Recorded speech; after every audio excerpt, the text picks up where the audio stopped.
Hello and welcome to Star Wars Saturday. See the background. I should get a background of like being in hyperspace, right? I wonder if I could get that. Like, because this is a physical thing.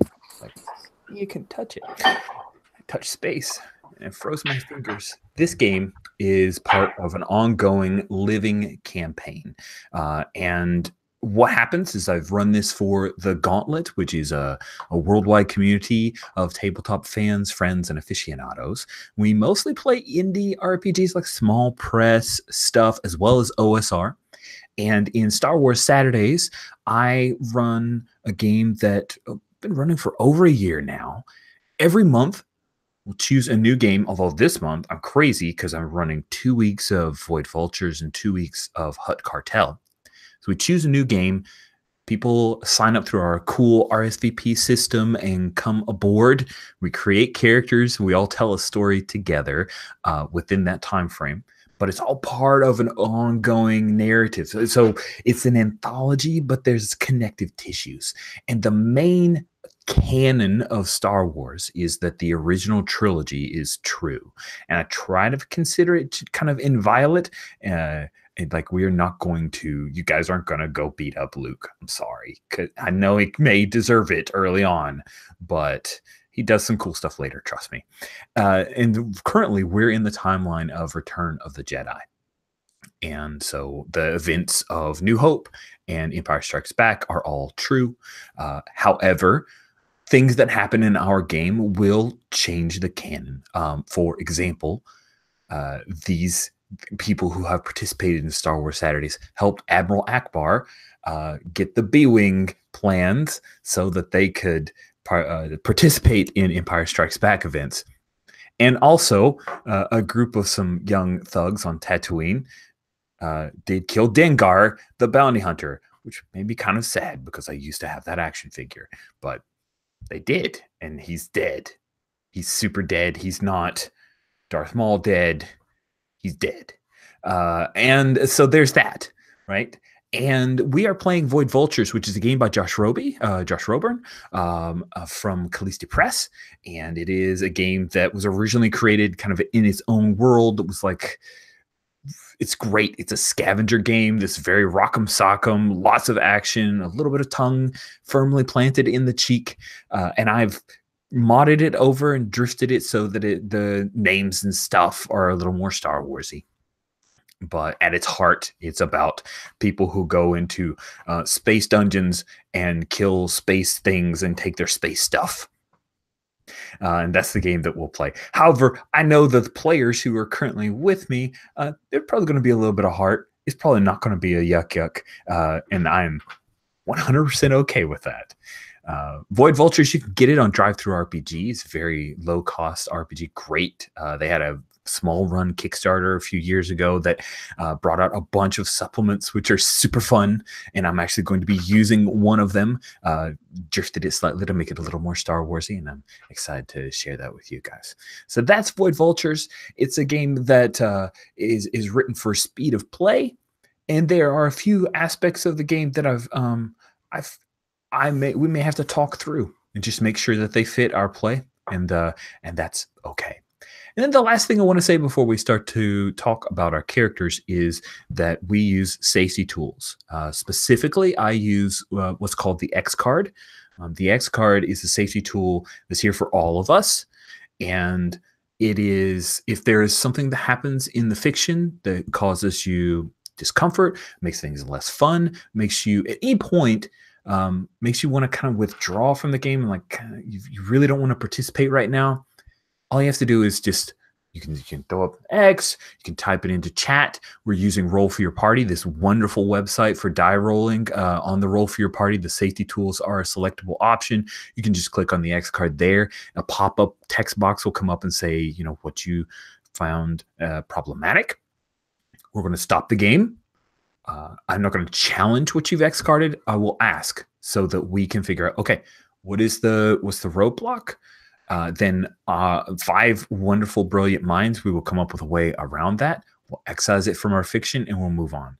There are a number of other safety tools that are developing around our hobby that are more refined and specific. I'm most comfortable with the X card. If there are other things that you guys need that the X card isn't giving to you, I trust you as adults to just message me whatever you need. And your fun, your comfort is way more important than the game that we're playing.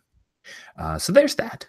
And then the last bit of X card is like if somebody does a thing and it kind of touches on a bit and you're like, I'm gonna let it go. Like I've done that. And then eventually after like 5-10 minutes, you're like, oh geez, okay, this is seriously bothering me. You can still X card. Okay. You've not opted out of ever being an X card because we didn't X card it right away. Cool. So if it starts to get to that point, just X card, we'll take it out. Like there was an example person, we used a name for an NPC. I just grabbed it up and they're like, oh, that's my middle name. And I'm like, oh, you want me to change it? He's like, it's fine. It's fine. Go on for a little bit and turns out the personality of the NPC was like this used car salesman kind of slick. And he's like, you know what? Maybe we just change his name. Changed his name. Bam. Took seconds and it was all good. And I trust that anything that we run into, we can work around. All right, so let's start with some introduction of characters. These guys have already rolled dice. You actually roll dice to make characters in this game. It's so exciting. And then they've rolled up their dice, got names, even have some cool pictures. I'm going to screen share just so we can look at those cool pictures they've hunted down. And once we introduce our characters, we'll talk a little bit about the world. So who would like to introduce their character first? I'll go. Thank you. All right. I am playing Rune Abelchris. He is an ex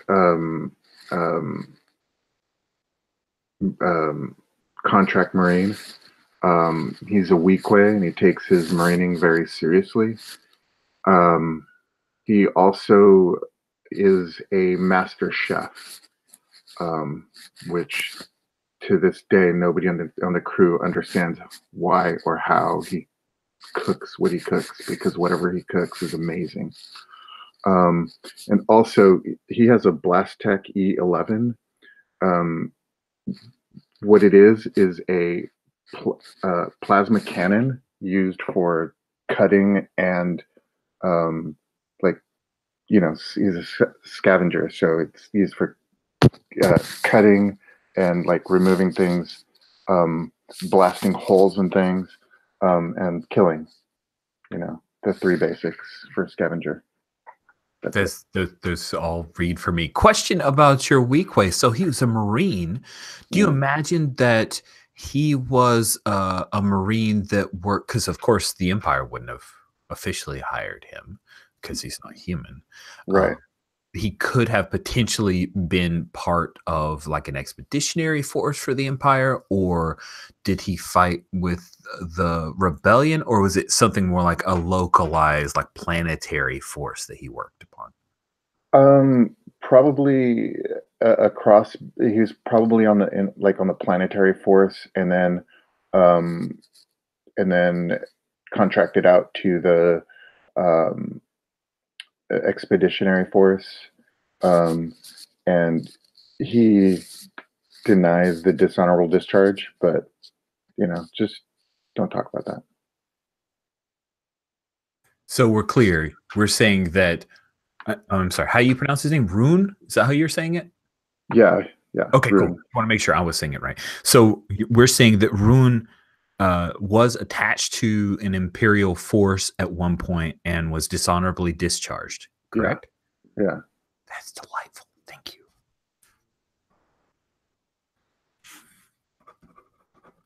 How long have you been part of this scavenger team, Rune?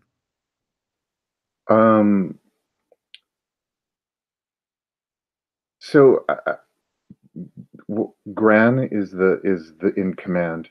I'm going to say that Rune is one of the first people that started working with Gran in this the salvage team.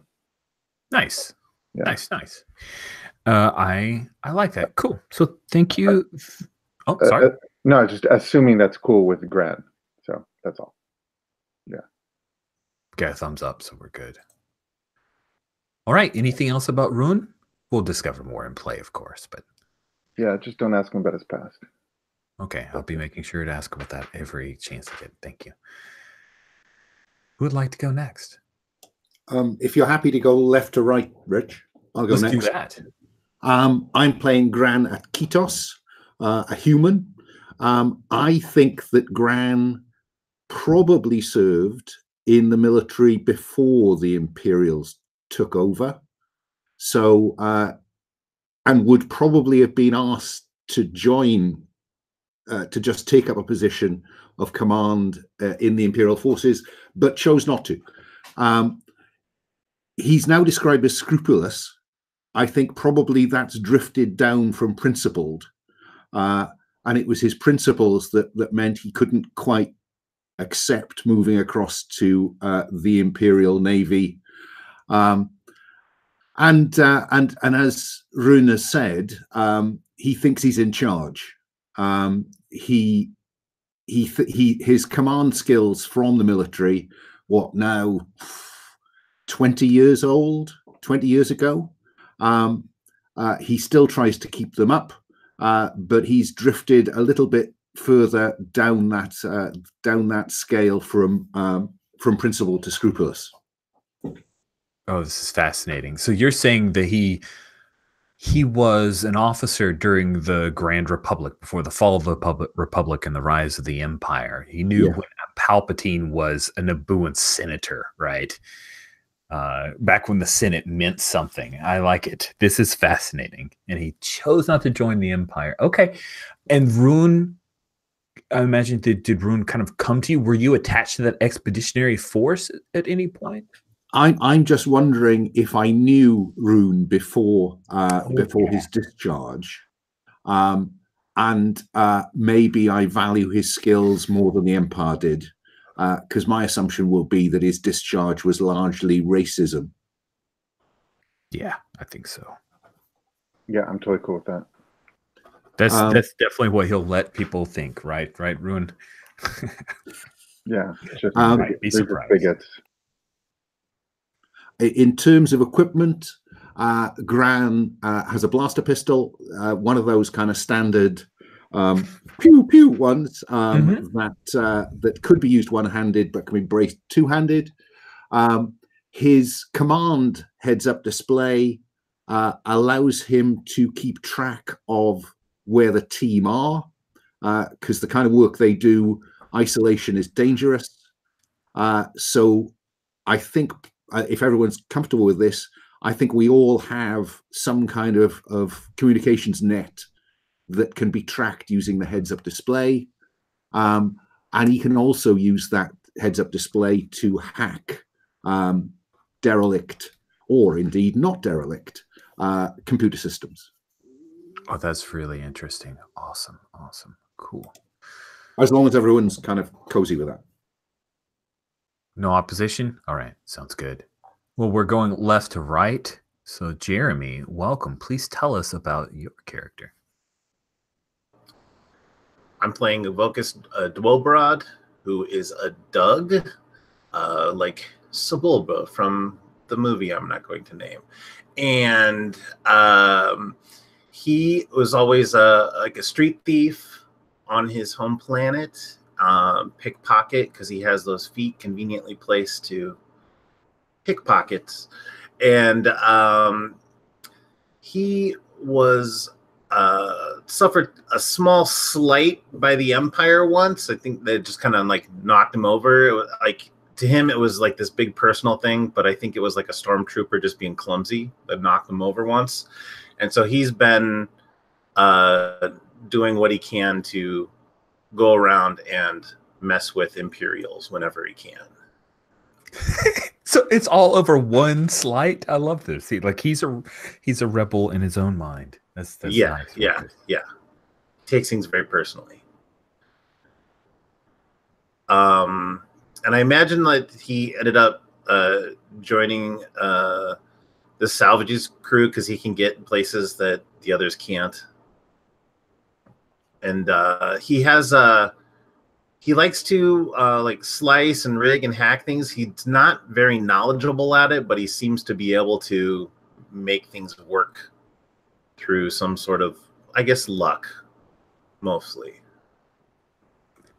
So he has the Han Solo style of no, hit the console here. That's nice. I really like that. That's very genre. Perfect.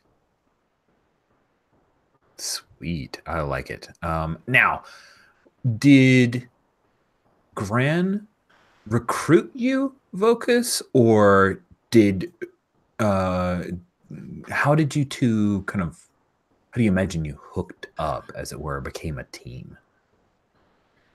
I imagine it was some sort of I think like most things for Vocus, it was accidental. There was like a run-in at a cantina or something, and through like I got caught cheating at a card game at a game Sabak, and had to make a getaway, and Gran got caught up in the mix, and we helped each other get out of there without getting hurt. Oh. And then Gran might have been like, well, you're kind of handy in a scrap. You want to get out of here with us?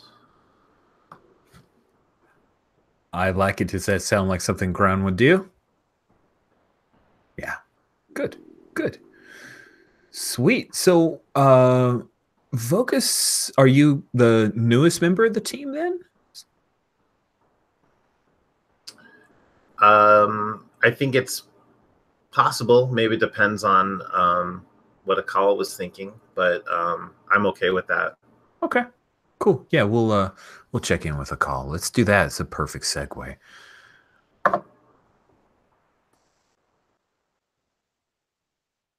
I know. I'm here. Okay, so I'm playing Akal on this.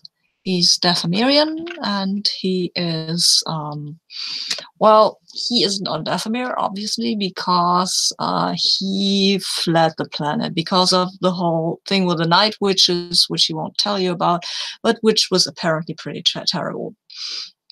Akal is pretty good at shooting stuff and at pushing stuff. But he is really not very self-confident.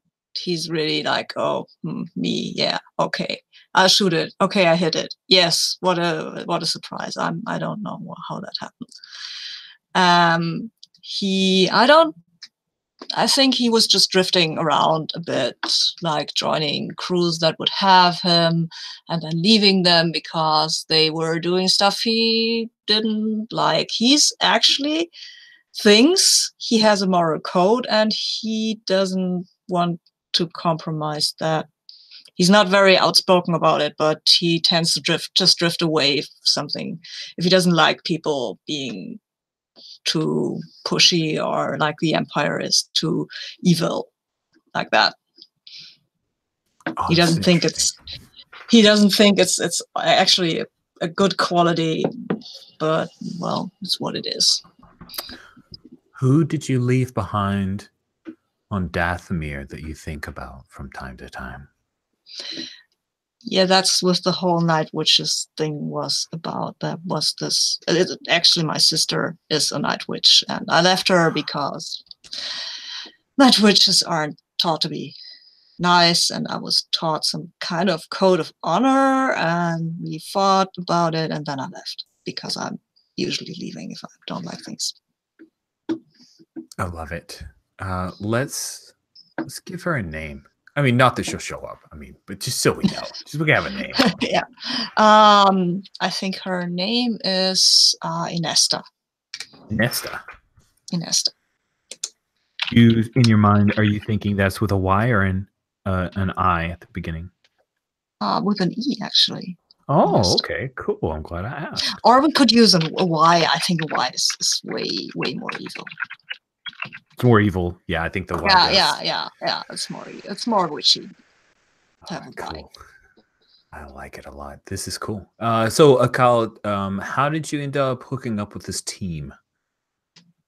I think I was maybe there. Our ship looks a lot like this other ship I actually was on, so I was a bit confused after I had too much to drink, and I ended up on this ship, and that's kind of well, I kind of liked it, and that's why I'm here. I think I kind of like Gran for the fact that he's not just doing everything, no matter what. Who loses? Who do you get along with best, or who do you find the most interesting, Akal? Huh. Well, I kind of like that Rune is so much into his weapon, the Blastic E11, which he seems to. Am I wrong that he talks about that a lot, or? Is there anything else to talk about? Okay, yeah, I think I kind of like that Rune respects his gun, because that's what I was taught, and I respect Gran, and I don't know about Vulcus. I don't know. I'm just a drifter. Well, he's probably nice too. I like it. That is cool. Good. So, sorry. Yes. One question. Maybe Vulcus took something from Akal, and Akal kind of noticed, but let it slide. Some personal stuff thingy. I could have been like some sort of, do you have like some shiny trinket or something? Yes, some ring or something that I got from a previous scavenging mission. Ooh. Yeah, I feel like Vulcus kind of collects like trinkets from jobs to help him remember things. So yeah, maybe just like a ring that you had that you had dropped. Yes, I took it, and then afterwards somehow it ended up in Vulcus' possession, and Akal never said anything. Awesome. I think Rune needs to name his gun. Like, his gun needs a name. I'm just saying. This is a thing that I recommend. Mostly because it reminds me of Mass Effect 2, which is one of the best video games of all time. Cool.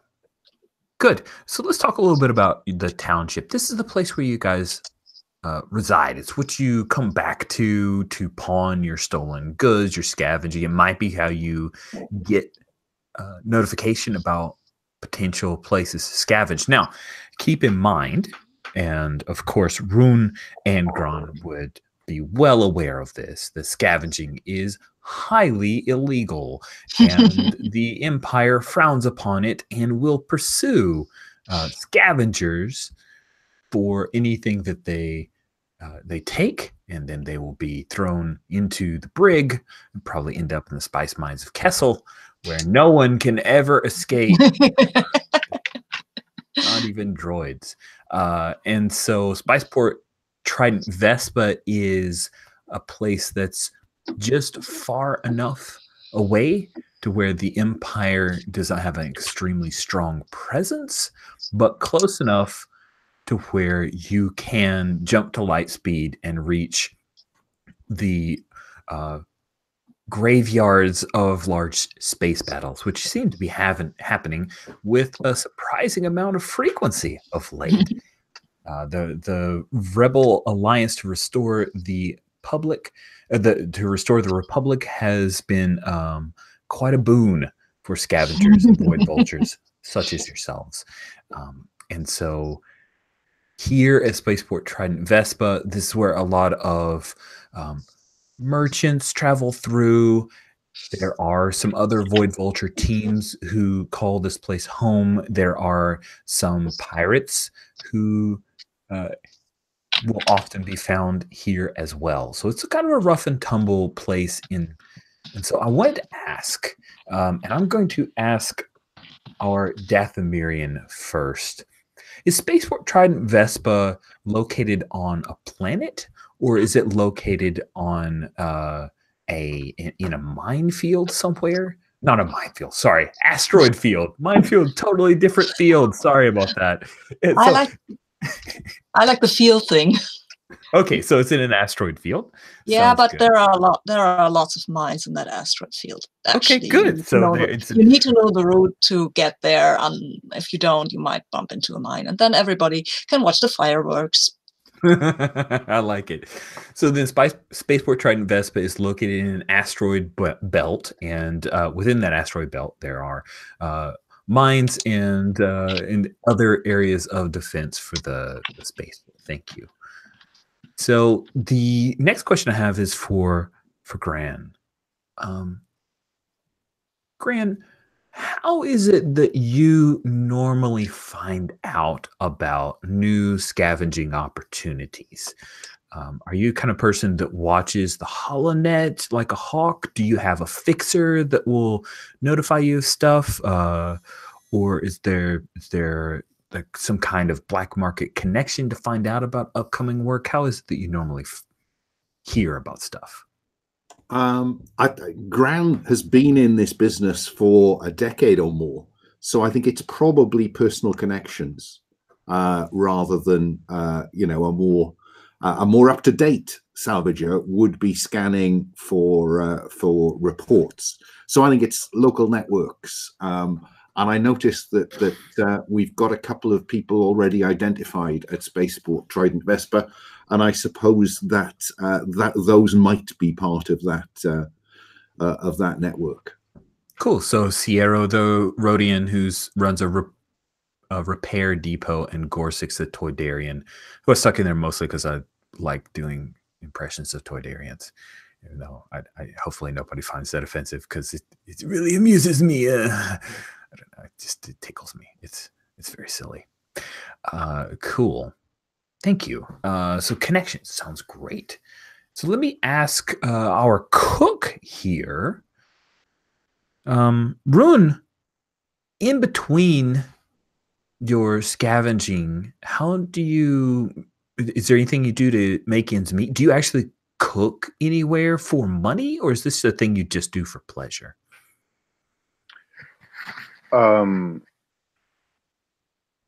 Yeah, he probably on Spaceport on Trident Vespa, he probably does have like a secondary career as a cook there. Part of his scavenging is scavenging ingredients. Like he'll look for ingredients as well. So people don't question what's in his stuff; they just enjoy it. Let's develop that. The place that you work, are you imagining that you cook at like a cantina? Is this a bona fide restaurant, some kind of pub? What is the general vibe of it? Is it a place where people who have a little bit of money come to spend, or is it a place that's a little rough and tumble? It was just a like a bar, and then he just went in there and started, like, they had this unused kitchen, and he just started cooking there, and it kind of evolved into this more than just a bar type thing. And it's just kind of plays like, if he's not there, nobody cooks, but when he shows up, he cooks, and more people show up. Cool. I like that. Good deal. So I will ask Vocus, at this bar, this as yet unnamed bar where Rune cooks, there's a person you get along with pretty well. Why? Who is this? And what do you find most interesting about them?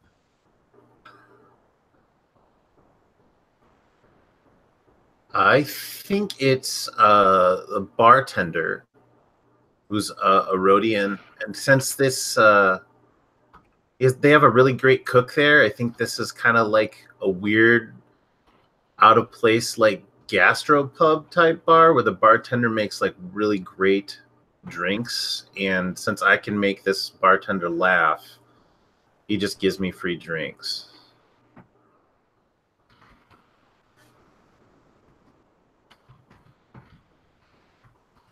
Love it. Let's give that Rhodian a name. If we go over here to our little suggested names for Rhodians, we've got quite a few. Any of these look cool to you? Was that Unmo down near the bottom? Zuo? That sounds like effectively hard to say. That'll be fun. Awesome. Unmo. Let's drop that into our Rhodian. Sounds good. All right. So Unmo Zutowu. I like that name quite a bit. That is our Rhodian bartender. Cool. We need to give this bar a name. Rune works there, but Grun, you've got all the connections. So, you imagine is this named after a person, or do you have a cool pub name you want to use? Who's the owner? Do we know the owner's name? We don't. Could be the bartender. Say again? It could be the bartender that's the owner. That's why it feels comfortable giving away free drinks. Yeah, I mean, that seems to me to be the way to go. So it's just, what do we call it? So, sorry, remind me about his name? Unmo. Unmo's, I want to say dive, but it's not a dive, is it? Unmo's Tavern, I think. We'll call There it we go. Tavern. I like it. What do you have set up here at Unmo's, Gran? Like, is this a place that you frequent as well? I think so. I think it's probably the place. It's a bar and a restaurant, isn't it? So I think probably there's a bar, and then there's a restaurant nearer the back, maybe, where people can sit and eat. The bar is the main bar, I think, for the spaceport. So it's a good place for connections to meet.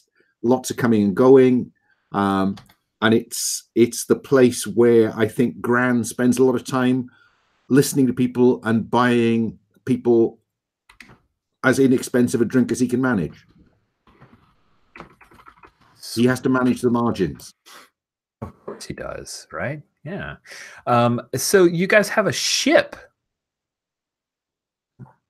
I used to have on the last one I pre-selected a ship, but now I'm gonna leave it to you guys. Are you imagining that this ship is a decommissioned military vehicle or a more like freighter that you guys have up converted and hacked and built onto? I think it's unlikely to be an ex-military ship, simply because I think they're quite difficult to get hold of in this. You know, the Imperium has got a grip.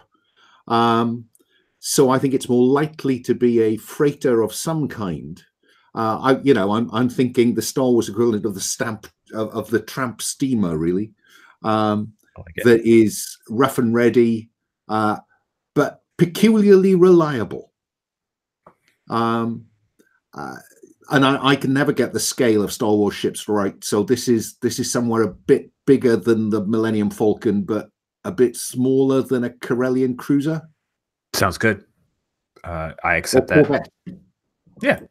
I'm thinking it's some kind of YT. It might be the.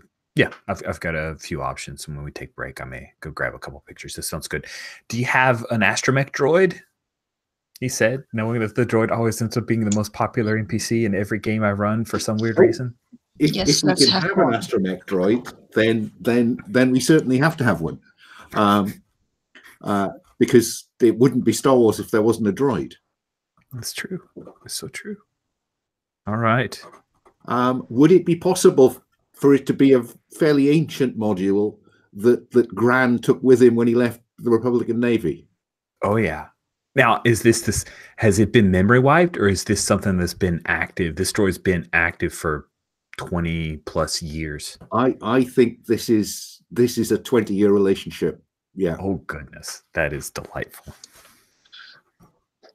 Can we have a Zen droid? Like, it's always kind of calm and collected and makes soothing beeps, like beep beep beep beep beep beep. That depends if Rich wants to play a vocal or beeping droid. What's your preference, Rich? When I think of astromechs, I usually think of droids that don't have a vocal box of any kind. So I think beeps and whirs and purrs might be doable. I'm good with that.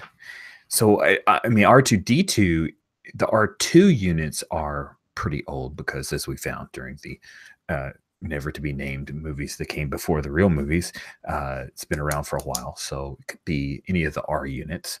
It was like an R3. This will be R3. If it's very old and we've been together a long time, because we probably predate the even 20 years I've been out the Navy, R2D0. Yes. R2D0. It is official. That is a member of your crew. R2D0. I love it. The R2, does R2 leave the ship or mostly just stay on ship? I think he may come off the ship. I think that he's the closest I've got to a friend. He's my oldest friend. Nice. So I don't get caught up in the whole R2 thing for the regular Star Wars. Could we call it Dot instead? Because D0 could be like Dot, like an aught. Is that cool? I think that's really cool, personally. Okay.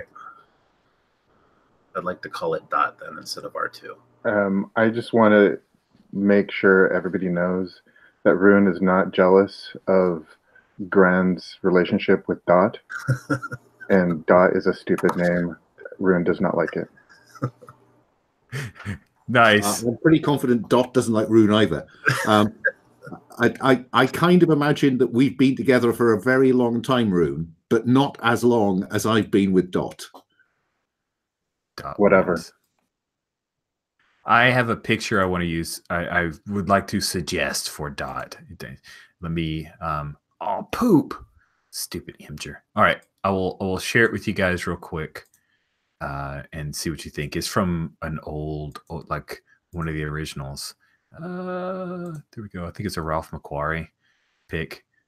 It's the little, just to kind of show you guys where it came from. There we go. I actually got it. Oh man, because when I edited it, kept it that way. But anyway, I will throw that in. So you guys cool with that? He has like a little third arm, and man, he's probably. I mean, I'm imagining nothing about him looks original. You know, he's had so much stuff replaced. I think poor guys. Well, it's like Dot. It's like when I think Dot, I think girl name. Anyway. Oh, that is not actual. Needs to grab the direct link. There we go. Cool. Sweet. Guys, that is quite a bit of awesome world building. I feel pretty good. Anybody have any? I'd like to know more about X or Y before we take our first break here. No? All right, good. So it is 10 after. Let's go ahead and take a 7-minute break. So at 17 after, we'll meet back again and jump straight into some stuff. See you guys in a few.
Alejandro, you wrote down Bola Naisiri Undon. Who's that? In the chat? That's the name of his gun.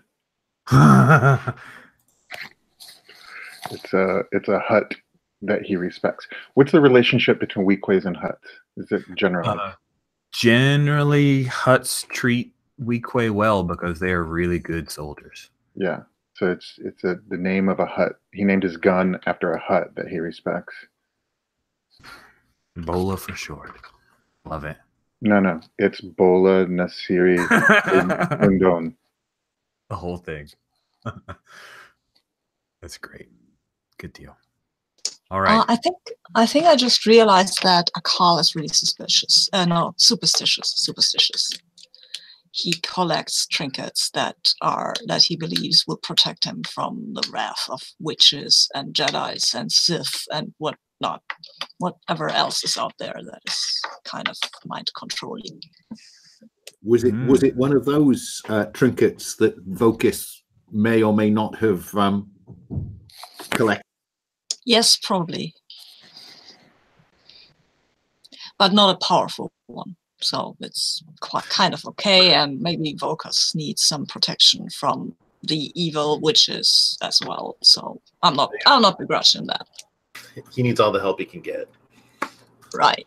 He's so small. These guys aren't very tall, right? Right, like 3 feet maybe. Cool. I found this is like I was late coming back from break because I went on basically a Star Wars version of a Pinterest hole there, and I found a YT 2400 pic that tossed into the township, and I'll rename it so now it's like the township and ship. There we go. Oh, that's pretty. Yeah, I like the YT 2400. It sounds like something that's a little bit bigger on average than the Millennium Falcon, and it's got some cool stuff going on. So I think it'd be really useful for you guys. Unless anybody's opposed, then we can find other stuff.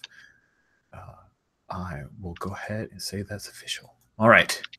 Can we call it the principal decision?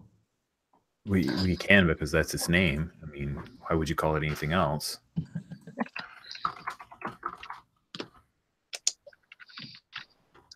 And maybe for short, we'll abbreviate it to Princess. Man,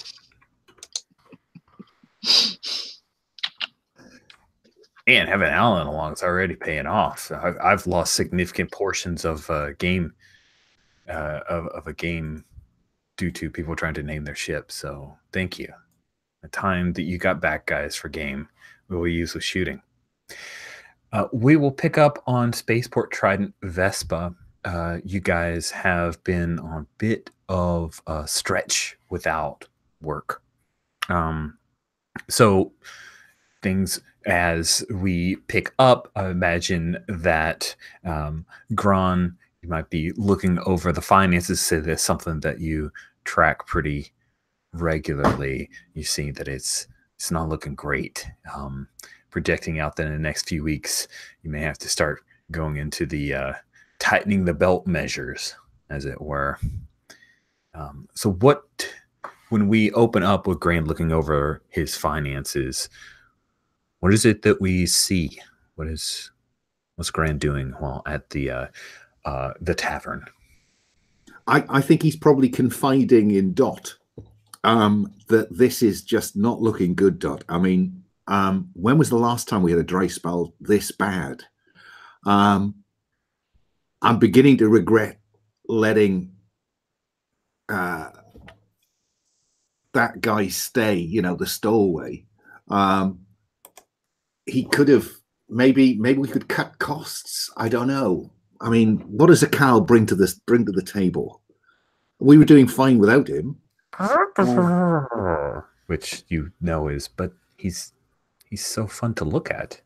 It's very aesthetically pleasing. It aids the crew in that manner. Yeah, well, I suppose morale is something, but we need to find some work. Are you scanning the networks as usual to see what there is out there? Because nobody's talking to me. A couple of beeps, and then Dot says, and there is a message that Dot slides over to your comm unit that Gorsix, the Toydarian, is interested in meeting with you.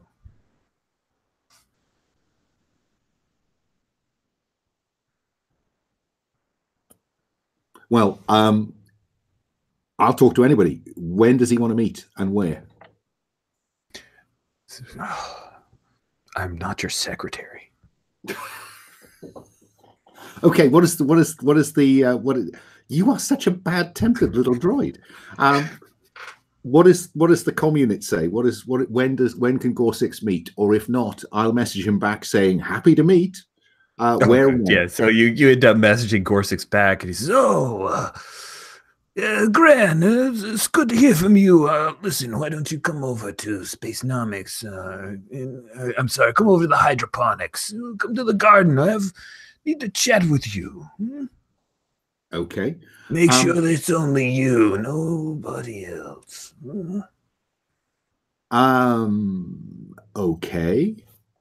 I suppose I'm interested to know,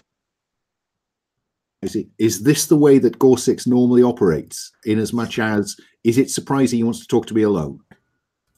It is a little bit of a surprise. He often will feed out the information, and there have been times when he's actually kicked things to other void vultures. He's notified you guys on kind of a wide band, whoever can get there first, that kind of thing. But this one, he's like, it's just you. So there's something a little hinky about that. Then I think I'll message Rune to say I might need some discreet backup. Right now it's like in the back doing some short order work at the same tavern, I think. Then I guess just when I was thinking of giving him the sack, I'll message a Carl and say, can you provide some discreet backup? Because I seem to remember that rifle of yours got a telescopic sight. I just might need some distant cover. That's actually, I think I can do that. Yes. When you get that message, Akal, where are you on Spaceport Trident Vespa?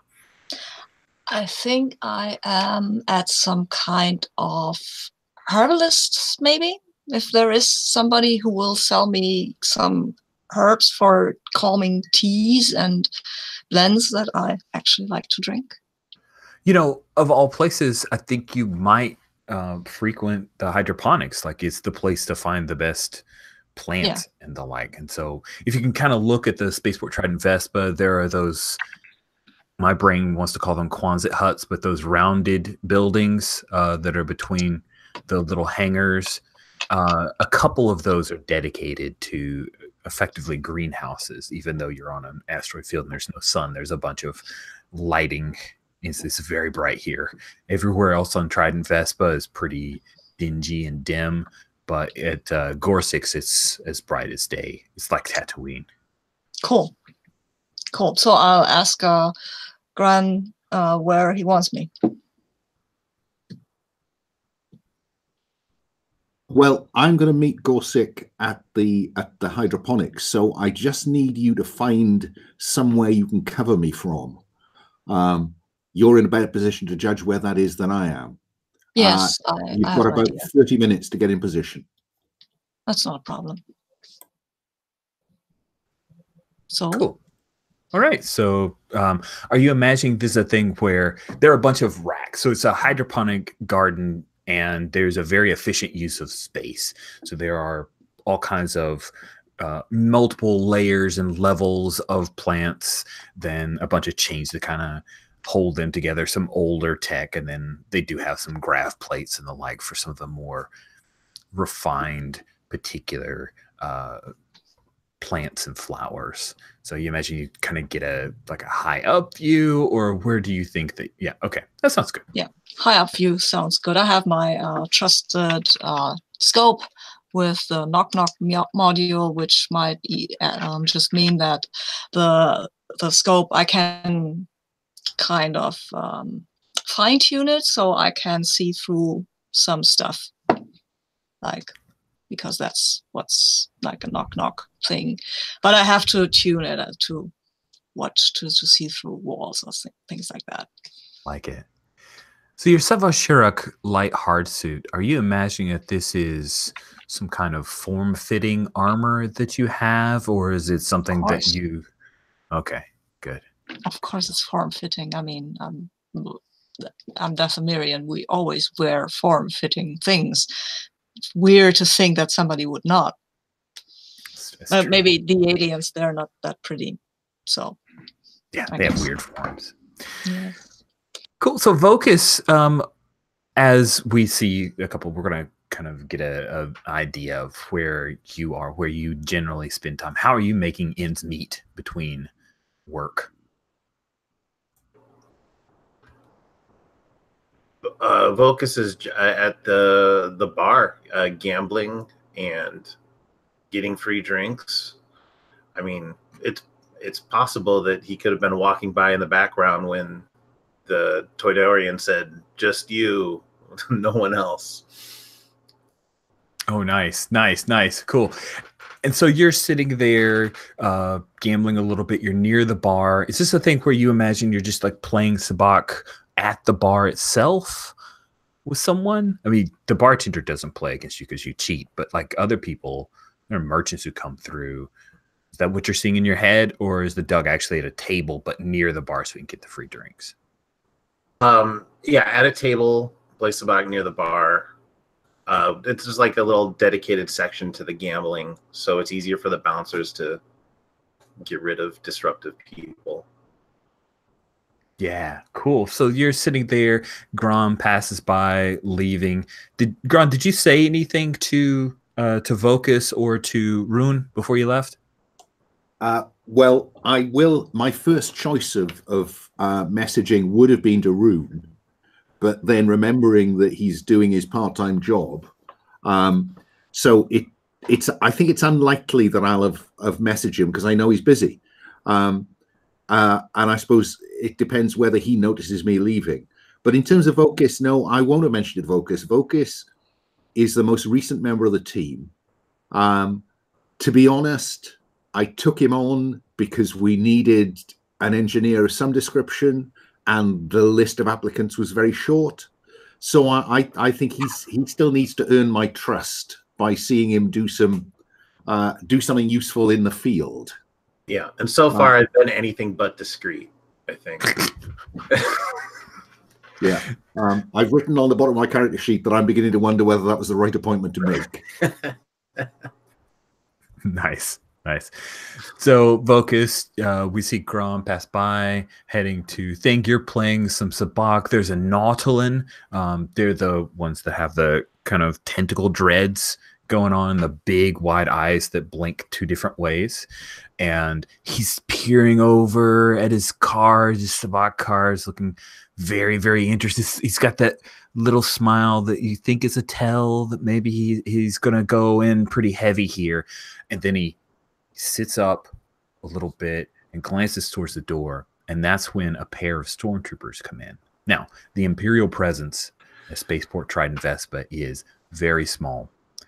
And so I'm curious, Vocus, is it small because it's brand new, like the Empire is currently just stationed some people here, or is it small because the commander might be on the take, and so he doesn't need a heavy Imperial presence because he's got things under control? Yeah, I feel like it's more of the regional governor or whoever is there in charge is on the take. Like they're paying off the Imperial presence that the regional governor is. Okay, sounds good. Keep the presence light. Yeah. Cool. But it turns out that as you glance over, my friend, it turns out that the of the two troopers, one of them has that like orange shoulder plate that like means they're a sergeant, and it is none other than the trooper that dissed you, Trooper Sergeant Arand, which of course has a designation of PQ-38 kind of deal. But he comes in and he's got his blaster carbine out, which is not normal. Like they normally will carry them, but they don't openly brandish. He kind of scans around. Grun's just left. And Ruin, you notice this as well, because we'll say that the Togruta waitress, she comes back with a few orders. She goes, hey, Ruin, just so you know, we got boys in white outside, okay? So just be cool. I nod and throw some slop into a plate and walk out to the guy, the orange shoulder guy. Okay. And I hand him the slop, and I'm like, okay, like, you can go now. Is this a normal thing? Like No. they just come by and get? No, I generally don't like Imperials. So. Oh, why? I mean, why would that be? I don't understand. Yeah. He's just here to keep the peace. Yeah. Stuff. Okay, cool. So this isn't a normal thing where he comes by to get some of your delicious food. As far as he knows, some crazy weekway just walked up wearing an apron and hands him food. He looks at that and he goes, what kind of slop is that, weekway? He comes through his little microphone. You know, it's got that weird hollow voice. And you recognize the voice, Focus. This is the guy. It is an invitation for you to leave. He looks over. Rook, take that. And then he just walks past you and starts to walk through the restaurant. And he's doing that thing where he's walking between tables and near people, just looking over. It's very intrusive, very assumptive, very like, all of you are guilty. It's just, do I do anything about it kind of feeling that's going on. The Nautilus is currently like hiding his cards, and he's looking over at the credits. Yeah. You know, like in the middle, there's like a bunch of credits you guys have thrown down while you're playing Sabacc, and he's like trying to figure out if he should like scoop those in, but then some of those are yours. It's pretty obvious you guys are playing Sabacc. What do you do about that? I say, hey, keep it cool. The game doesn't stop just because these white troopers come in, right? I'll raise you, and I give him like that little raise just to be tempting to him to see if his that tell that I saw earlier has any weight. But I keep an eye on those stormtroopers as it's going. Very cool, very cool. I wanna hit a roll here just to kind of see how this goes. Sound good? Yeah. So I think you're trying to draw this guy in and play things off. Seems like you're trying to connect with him, right? You're trying to connect, and so let's have you roll your connect. You're not using any equipment per se, and I will be rolling with his basically his rally is kind of his mental fortitude. Okay. So his rally is simply a nice little D6. So purple is the color I like. I'll be rolling a D6 purple with pips, and so I got a 3, and then your connect is pretty good. 4D6, awesome. So I've rolled a 3, which is the precision. If you can roll lower than that, I got 2 1s. That's perfect. So the way that this works is you got a double critical, which means that your highest die gets to go 1 higher. Your precision beat his precision 1 versus 3. And then he would effectively have some mental soak if we wanted to go that far down the roll. But I just wanted this to kind of be a simple example of how we would go. So you got a 6. You talk him into it. He goes back in and he overcommits.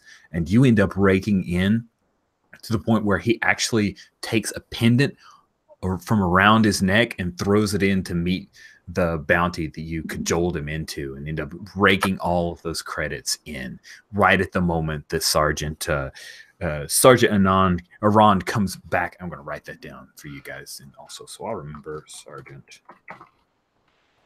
his back around, and he looks down. What's this? Just playing a game of sabacc here. Got a license? Yeah, it's a gambling establishment. Cook. What's your license? He's been like kind of shadowing the guy the whole time, almost obnoxiously. Yeah, so he'll turn around and go, Cook. You seem interested. What's the gambling license here?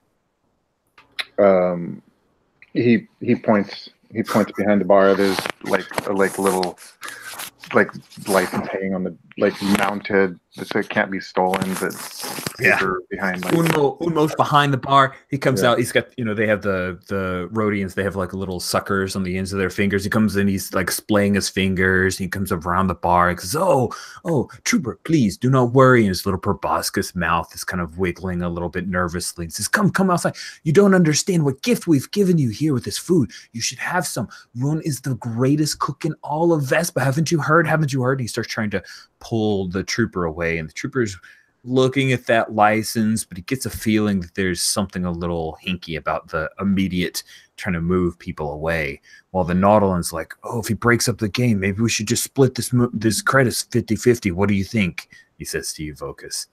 I think we show our cards right now and finish the game regardless of what this guy is going to do. He flips his cards over, and sabacc, according to the Han Solo card game on Amazon, is basically making pairs, and seriously, it like literally has rules and stuff. I bought it. It's super not worth it, but I love it anyway. But you're trying to make pairs, and his numbers just don't add up. You've got him. You've got this whole pot. The Moncall had already dropped out.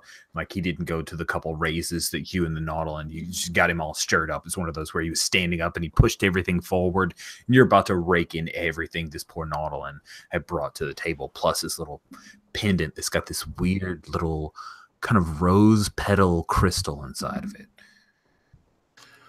Oh yeah, that's a nice shiny thing. I just recognize like, oh, I pull it in as like, what is the next? It's like the penultimate hand, basically. Yeah. Whatever it is, like, it was something not quite sabacc, full sabacc, right? And it's like, oh, that's a tough game here, and I'll just start raking all that in with my feet. The Nautilus like shakes his head, and his little head tentacles kind of wiggle a little bit, and he gets really upset, and he's looking over towards the stormtrooper like, maybe I can get my money back. What do you do?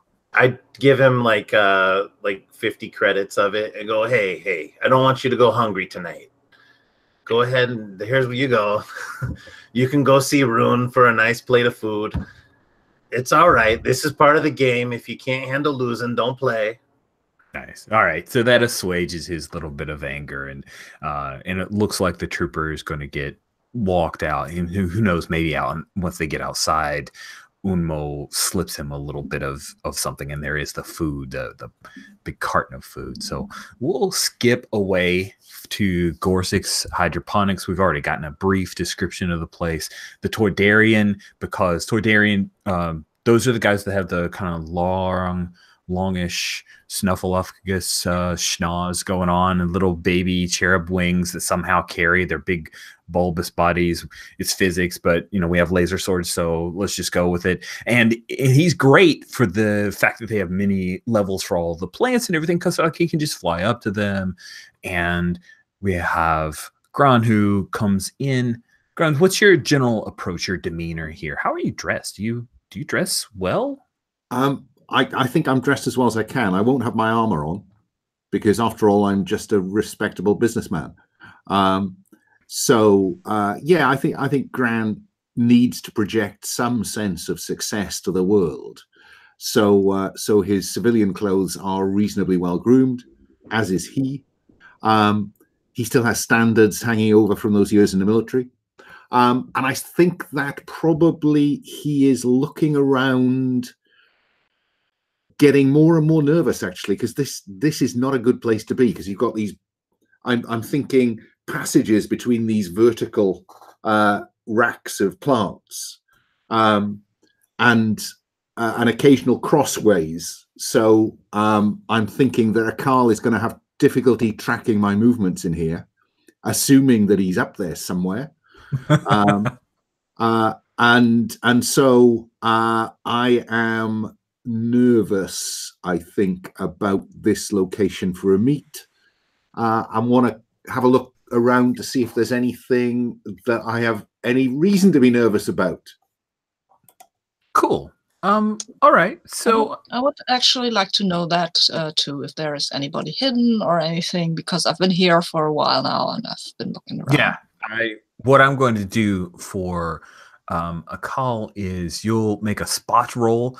So it would defaults under shoot. So if you don't have spot, you just roll with your shoot.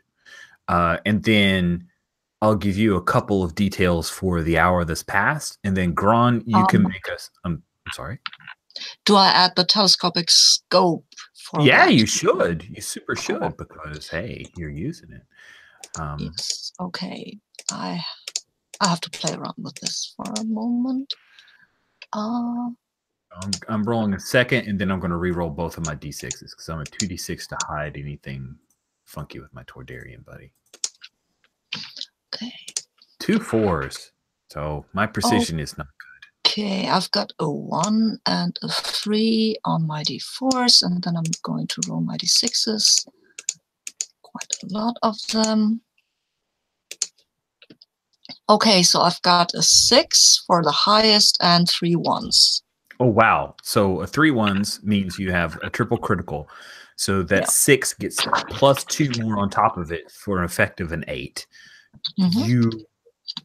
You have been observing this place and the Toydarian Gorsix for this hour. You have a lot of information. I'll roll to you in just a second, Gron, but basically what you've picked up is that Gorsix has been extremely nervous, checking the door over and over. He's been holding a little hollow cube, and he's been keeping it very, very close. He keeps hiding it in a pocket whenever people come in. He's not even showing it to any of his fellow employees, like people that report to him, this little hollow cube that he has. And you also know that he is packing a small holdout blaster that he has hidden on his person in like the little folds of his little robe. We have this communication thing, don't we? So I will tell Grant what I've observed. Cool. So you already have that information, Gron, coming into this.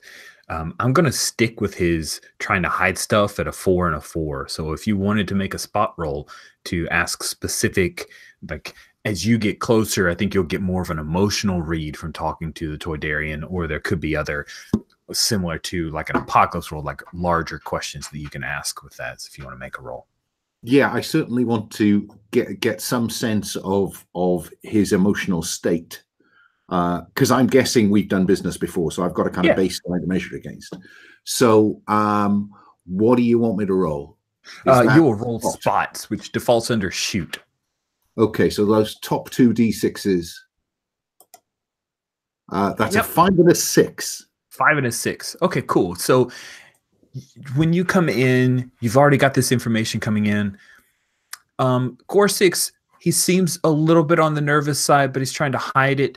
But it seems like there's something outside of this place that makes him nervous, not you in particular. And that's generally what you get. You pick up on all the pieces. You see the pouch where he evidently has the hollow cube. You were able to spot the bulge in his robes where he's got the holdout piece. And he comes floating up, and he stays a respectable distance and just, Grant, thank you. It took a little longer than I anticipated, but I think that everything will work out. Come. We need to talk about this. It's very important. Okay, Gorsix, lead on. That the troopers were around and milking around. You came alone, didn't you?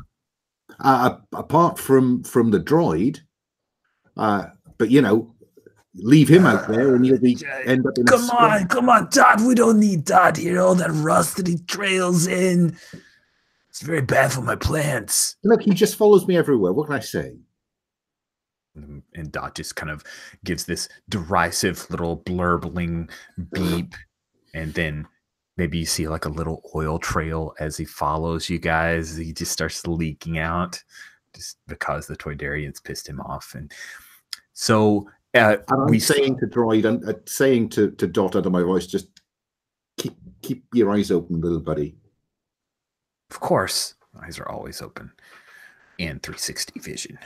And so he follows you in, and the Toydarian pulls you guys in, closes a glass door, and it's like his little office. And we see it through the scope that Akal has. And the Toydarian says, draw the curtain, draw it close. This is very sensitive. And he pulls out the holocube. And when we close the curtain, that means that the scope, all you see is that closed curtain. And he puts this little holocube down on his little table, and it's like a mess of paper. He actually uses paper. He has data pads. He has a small little kind of old like built-in computer desktop type deal, but he also uses papers to track stuff. And he moves some stuff aside, and he puts the holocube down. He says, "This is just between. I'm trusting you, Gran. She asked for you." When have I ever let you down, Gorsick? And Dot burbles something like, "Never, for the record, never. You have never let this stupid Toydarian down." And you know, you've come to me when you've needed certainty. You know there are a lot less reliable folk out there than me. I know, and they work cheaper. Well, you know, quality costs, Gorsick. So what's the deal? He rubs his like big schnoz for a moment, and then he presses the button on the holocube, and it sparks up, and you see a young human woman. She appears to be in her 20s. She's wearing her hair in the Alderani style of the two kind of buns on the side. But she does not appear to have like an Alderani cast to her features. She may very well be, which would suck because that means that she's lost her planet. That happened not long ago. And she is addressing, to think this is a pre-recorded thing, and she says, Gren, Rich is screwing this up. She says it perfectly. Gran Atkitos? Is that how I should say it? Okay. She will say, Commander Gran Atkitos. My name is Leda Mothma. My mother is Mon Mothma of the Alliance to Restore the Republic. My mother said that during the days of the Republic as it waned, you were a dear friend to her, and this is why she has called upon you for this mission. My understanding is that you currently lead a team of recovery experts, and I would like it if you could help me and the Alliance in retrieving information that could be vital to our technology for transport. If you are interested in this opportunity, please communicate with me directly at this channel. Please make sure that your side of the communication is secure. And then she looks off to a second, and then it winks out. I think that what we see is Gran's response is kind of stunned silence. This is harking back to a time that he's almost locked away. But it speaks to the inner principle. So there is no way that he will not do this. But Gorsick, where did this come from? I got lots of connections, you know. Plus, I get 10% because of you. Did you see what she's communicating? I mean, normally the Republic is kind of cheap, but it's evidently really important. You know what I'm saying? You're taking it, right? You're taking the job. I'll think about it. Because I've got the channel details. I don't need to go through him now, do I? No, you don't. So I think that we'll take that information on advisement, Gorsick. I need to think about it. But come what may, you can trust me, I can trust you. We can both do well out of this, if I take the job. There are other people, other opportunities, you know. I mean, you're the first choice. You're not the only choice. That message seemed to make me the only choice, Gorsick. Yeah, You think she's going to deal with anybody else? Maybe. Why don't you command him to not sell this out to the next bidder? I think that might be a good thing. Right. So if I'm right, that's a D6. Whoops, a daisy. A D10. Mm-hmm. Yeah. And Yep. that's about it, I think. So top right D6 and the D10. That is a 4 and a 5. 4 and a 5. Okay. I got a 3 and a 4, which means that he is like he's barely edged you out. So you have a feeling that he's going to give you a little bit of time to pursue this. But if he gets the feeling that you are delaying, he's going to sell this out to the next highest bidder and just cut out the whole thing of like she specifically asked for you, because he does have the channel details, and that will be the next void vulture team he probably go to is a purely Moncall team, led by Pashnia, Anal Pashnia, and I'll throw him into the folks. Give me 6 hours. Okay, 6 hours is okay.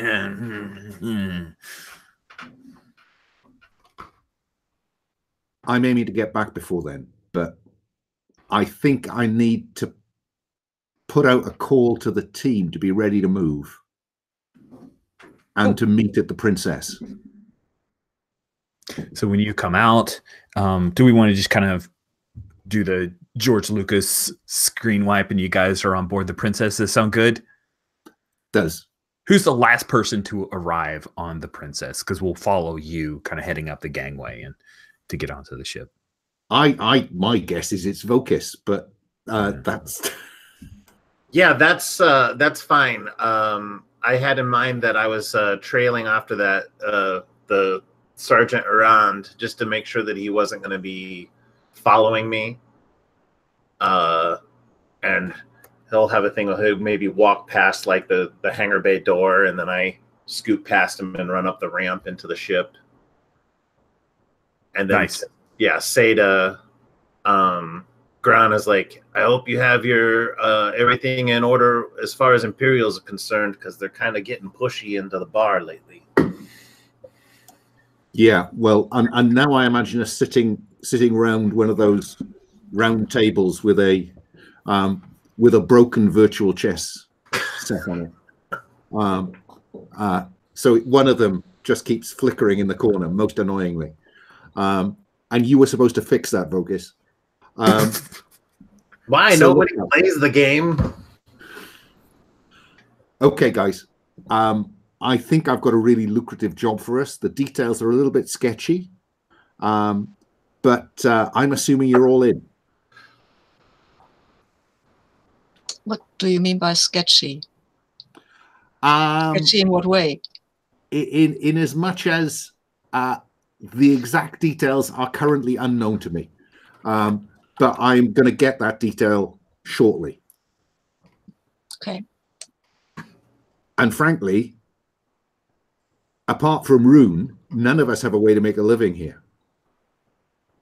Oh, I did pretty good at the sabacc table today. Yeah, and you'll lose it tomorrow. We'll see. I'm in. I like sketchy details. I thought that might appeal to you, Vogus. Rune, what do you think? It's your command, sir. Good man. Akal? Well, if you think it's worth it, I'm in. You got better offers? Not right now. Haven't looked. After all, technically, you're working your passage. Yeah, I've been working my passage the last 3 missions. Yeah. I'm just saying. Yeah, and I'm keeping track of that. Don't worry, I'm keeping track of that. Cool. Who's the most technical individual? Because we do need to make sure that whatever communication we're using is secure. I think Rune might be the best at fixing things. but Vocus has got a tech kit, so that kind of that supports him quite a bit. So if he's set up, I think that Vocus is your guy. And as you say that, I'm messing around with the Dejaric, the hologram board, and just kind of banging on it. They're like, who else? Okay, I'll pass on the channel details to Vocus. Vocus, I need this to be secure. No problem. I'll be slicing and dicing. We'll get you a secure channel. Cool. So, as you know, there are ears everywhere from the Empire. So you are going to be facing against 3d6. And that's what I'll be rolling. I've got my dice out on the table now. And I think if you're trying to make sure that everything's good, you're effectively, I don't know, do you think that you're trying to hack together something or hack into the systems to improve it? Or do you feel like, and I'm just double checking that I don't conflate hack and rig, just a second. So hacking allows you to gain controls of systems. Rig is used for upgrading equipment. So that does sound like a hack. Okay, cool. So go ahead and roll your 2d6 for fix, your 1d4 for hack, and then you're using your tech kit. So you get to roll 2d6 for that. And then that 2d10, I think that auto popped in there. I think you can, oh no, it didn't auto pop, right? Or... It didn't auto pop. There was like the thing where you could add 2d6 or 2d10 as like a... Cool. So if you want to say that there's a certain aspect to your tech kit, you can go ahead and do that. Okay. So then that's... Wow. 4d6, a d4, and 2d10. Mm-hmm. Oh, I'm super precise, man. I'm so sorry that you may not be successful at your thing you're awesome at, but it's the Empire. All right, so I'm going to roll the ones that I don't have up there. So then I have 4d6. Okay.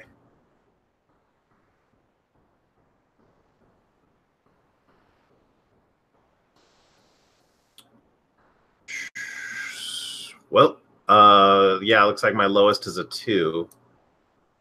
You're good to go. No problems. And then I got the 9 and a 10 is the 10 is the highest. Ooh, yeah, that power would be super good if you had been successful, but unfortunately, there is someone that eavesdrops on this as you try to secure the channel. You follow all the protocols. Anything that the Empire has that's out and known, you are able to defeat with that power.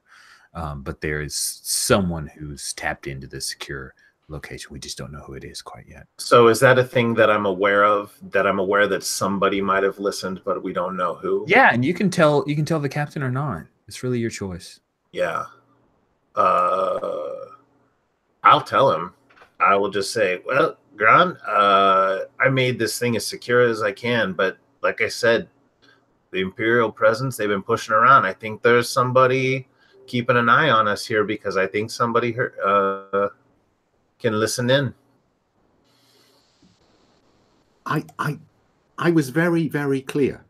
This needed to be secure. Are you telling me that if I speak on this channel, somebody may be listening? Yep. Maybe we could talk in code. Your old friend, don't you have some sort of military cipher or something you can talk to him in? I may have to go back to Gorsic. If he got this in securely, he might be able to get it out securely. I can't take the risk. What's wrong with Gorsic? He's a cute little guy. Yeah, but is he a trustworthy, cute little guy? Well, how far are any of us trustworthy? Can we find out who's listening in and take them out? That's a possibility. It might take us longer to do that, depending on who it is. Yeah, we're on a tight time schedule here. Meanwhile, Dot has gone to the auto chef and has mixed up a drink and brought it to you, Akal. What's your favorite kind of drink? Is it an alcoholic thing? Is it some kind of like food supplement? I actually like tea, some herbal tea. Oh, that's right, herbal tea. There you go. I drink alcohol, but that's when I'm relaxed, not when it's on a mission. I didn't pick up on that. Yeah, so it's a nice little brewed herbal tea that Dot brings you on a small little tray. Thank you very much. I pull the tray out of Dot's hand and I take it back, like kind of aggressively.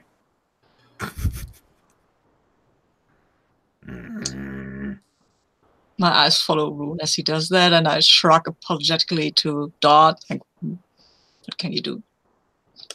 Dot, if you remember from the picture, Dot's got like this little arm, so it like pats your leg, and then it whirs away, and then it pauses, it turns, and like you can see that single kind of ocular is looking right at you, Rune. You just feel the this very, very unhappy, and then it zips out of your little meeting room. So it seems like you're not comfortable making the communication with Leda Mothma on that channel. Someone had thrown out the possibility of trying to trace who might be listening in.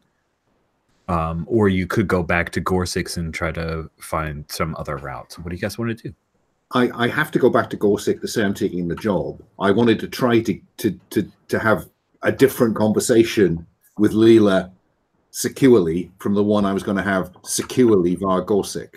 I'm not sure I'm prepared to take the risk of somebody else overhearing.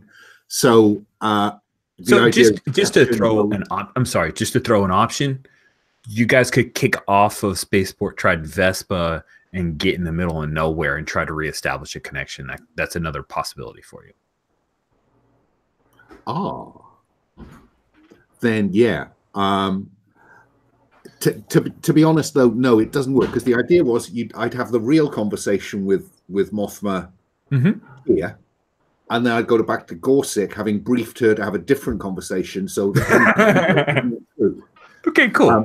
But I've overcomplicated that, and the idea of going somewhere to come back to do that, I get you. Sorry, so I didn't realize back to Gorsix. Okay, sounds good. Within the 6 hours. Where I say, okay, Gorsix, I'm in. Do you have this came in on a secure channel? I want to use the same one to go out. Okay, sure. It's a small fee, but I'll be happy to allow you to use that. Yeah, you can take that out of the profits when I come back to you. Pleasure doing business with you. Is anybody else from your team here? I think probably the same as last time, only more so.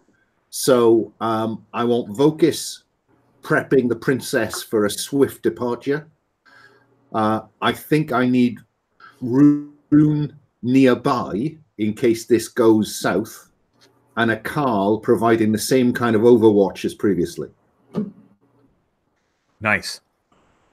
So Gorsix brings you into his little office, and then he types a couple of keys on a keypad that's attached to his little desktop computer, and then you hear shunk, and there's a trap door that opens up, and then it goes down, and you see these little set of stairs.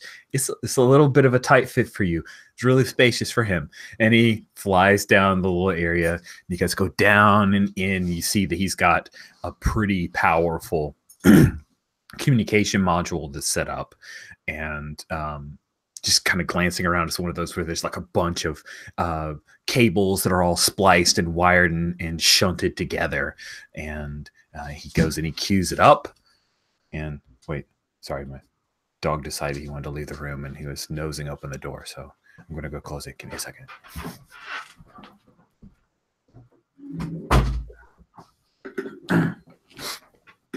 He was napping, and then my son got up, so that's more interesting. So I just want to, there we go. So after just a few moments, Hollow comes up.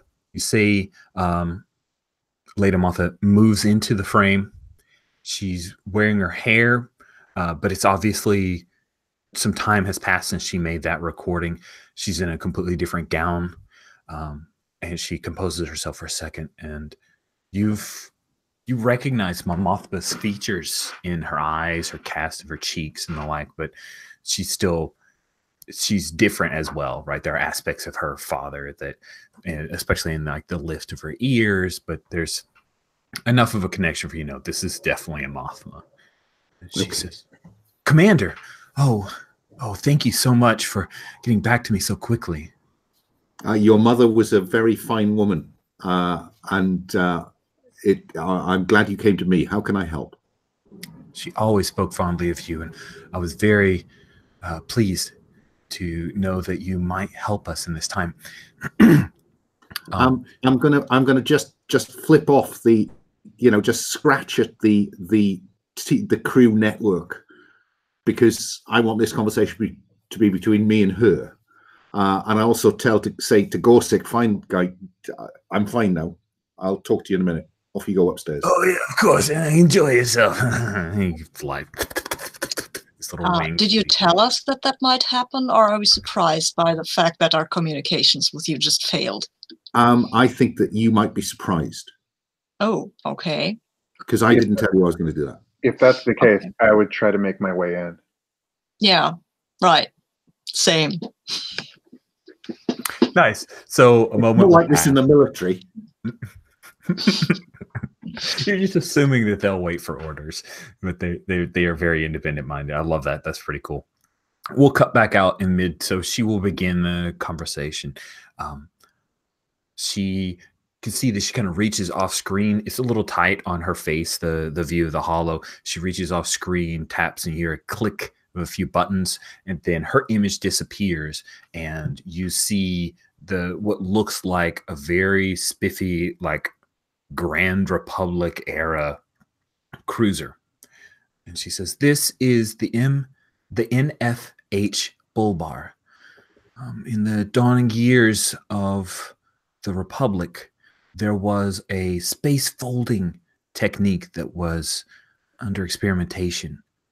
It was near instantaneous travel was what was theorized, and the Bullbar was the Republic's first attempt at this transportation. The mission for the Bullbar was to investigate Tunnicliffe, which was a rogue neutron star." Sorry, it's a good one. The Bullbar was escorted to wild space just past Ryloth, activated its drive, streaked into the inky black cosmos, and was never seen again. That was 30 years ago. The mission was supposed to bring the ship back in 3 months. The star drive, as my mother called it, was considered a failure. We received communication earlier today from the Bullbar on Old Republic channels. Send the coordinates. You want the drive. And it flickers back to her, as well as the people. But yes, of course, that could allow the Republic fleet, the Rebellion fleet, to be incredibly effective. Do you have any other technical details you can send me? Cool. And so we'll cut away from that as she starts to kind of click through and start to provide you some of the details. And Rune, you're the closest, as communication just cuts, like it goes dead. Yeah, and I just straight in. Cool. So you got a sliding glass door and a curtain is closed that is the Toydarian's office. As you start to wiggle at the door, it's locked. What do you do? I have the plasma cannon, and I just set it to this. It's just a quick switch to the smallest beam, and I just blow out the door handle. And absolutely not even a die roll. You're really good at this. And you've been trained for this. Yeah. Cool. So, and you shove it open, move the curtains aside, and the Toydarian is there in his tiny little squat office. and he throws his little hands up, and he's like, "Whoa, whoa!" Cannon right up to his face. Oh, God. Where's Gran? Sweet. I definitely think you're trying to intimidate him. Yeah. And he really does not want to give up his thing. So you're gonna have to beat his 2d6. 2 1s, my friend. He's very precise at trying to not be scared out of his wits. I have 2 4s.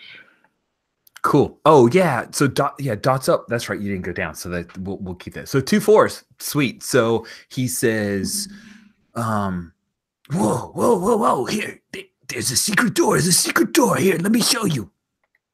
He reaches over very casually, starting to type a key sequence. What do you do? So the key sequence is to do what? Or am I about to find out? Say, it's a secret door. Here, let me open it up. I gotta type in the key sequence here, okay? I rotate the plasma cannon power, and you see the like red lights go doo, doo, doo, doo, like, so you can see it's increasing. Yeah, like he holds his hands back up and he goes, "Hey, ooh, you want to do it? It's 4 3 5 6, okay?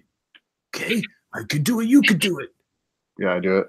Awesome. You get electrocuted and you get electrocuted, and just like he just EMP'd you, you drop. So we zip outside to our Dathomirian. So you watch that. You see that Rune just blasted open the door. He goes in. You see this like kind of electric bit through the shades of the drapes. And what do you do? Well, I was on my way down when I saw Rune. Sweet, yeah. So you're already humping it down. Communication stopped. So I just arrived. I think I just arrived when Rune drops, and I'll go in and say, that was not very nice. We want our captain. And I'm not. Yes, I think I am casually moving my e-web blaster, so it might point at him. Okay, cool. So the Torteri is like, he's like, whoa, whoa, whoa, he entered the wrong key sequence. He's like lying his ass off. But Dot tells you, Dot is chuckling. Dot just kind of burbles a little bit and says, hey, everything is fine. Everything is fine. Rune is stupid. Don't worry. I'm not worried. Is Rune unconscious, or is he just like... I think he's like, you just got tased. So you can kind of sort of hear it. Yeah. But yeah, Dot is very not happy with you, so Dot let that happen. I turn to the Toydarian and say, our captain just cut communications. And I want to know what happened. I guess you guys don't raid. What did you just say? I guess you guys don't raid with him. I don't know. It's doing some crazy stuff with the rebels. You know, it could be... Maybe he's working a thing on you. I don't know. He's trying to cut me out, but luckily he had to use my communications. So where he's fine. Yeah. I think we will wait for another 4 minutes, and when he's not back, then we'll blast your secret door. Sweet. So the door is going to open up about that time, but let's come back down to poor Toydarian. Sweet. So we cut back to you, Gran. She provides you the tech details on the Bulbar. It's an Explorer class ship. It has a crew compartment, a core chamber, bridge. Even has a little cantina of all things, because that was just the way things were done in Corellian design at that time. And yeah, so there's some information on the star drive, as they called it, but none of it is like, it's not completely specific. Like, there's obviously redacted parts of this that Leda Mothma has access to, but it checks out. Like, you've got a good vibe on this. Sabina's one-lines are just great.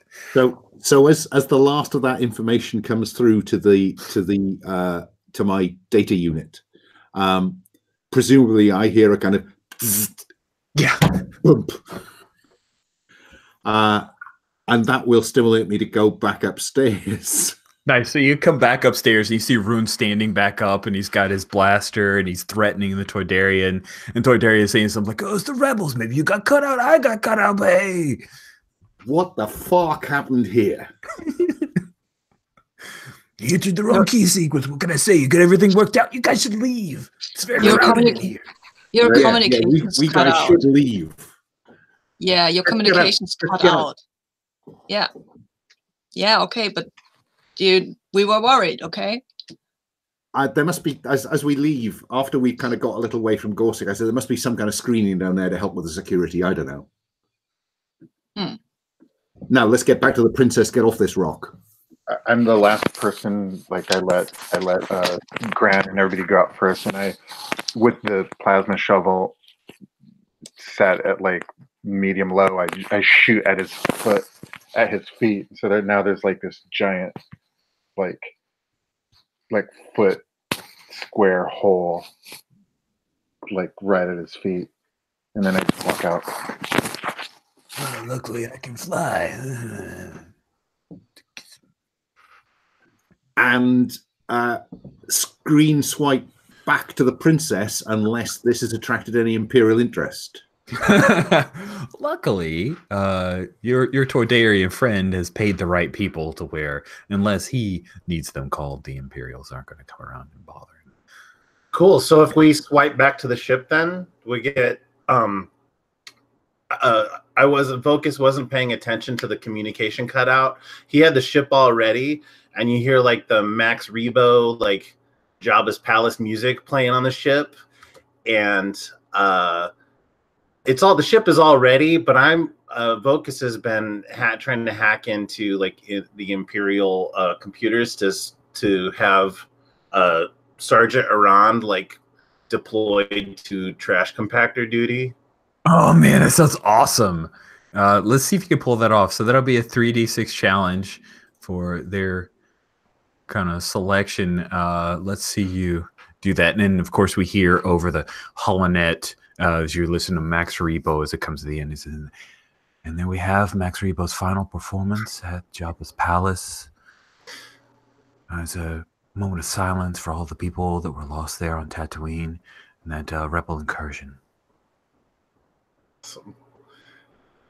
Okay, so if I'm doing that hacking again, I think last time that was 46, a D4, and 2D10.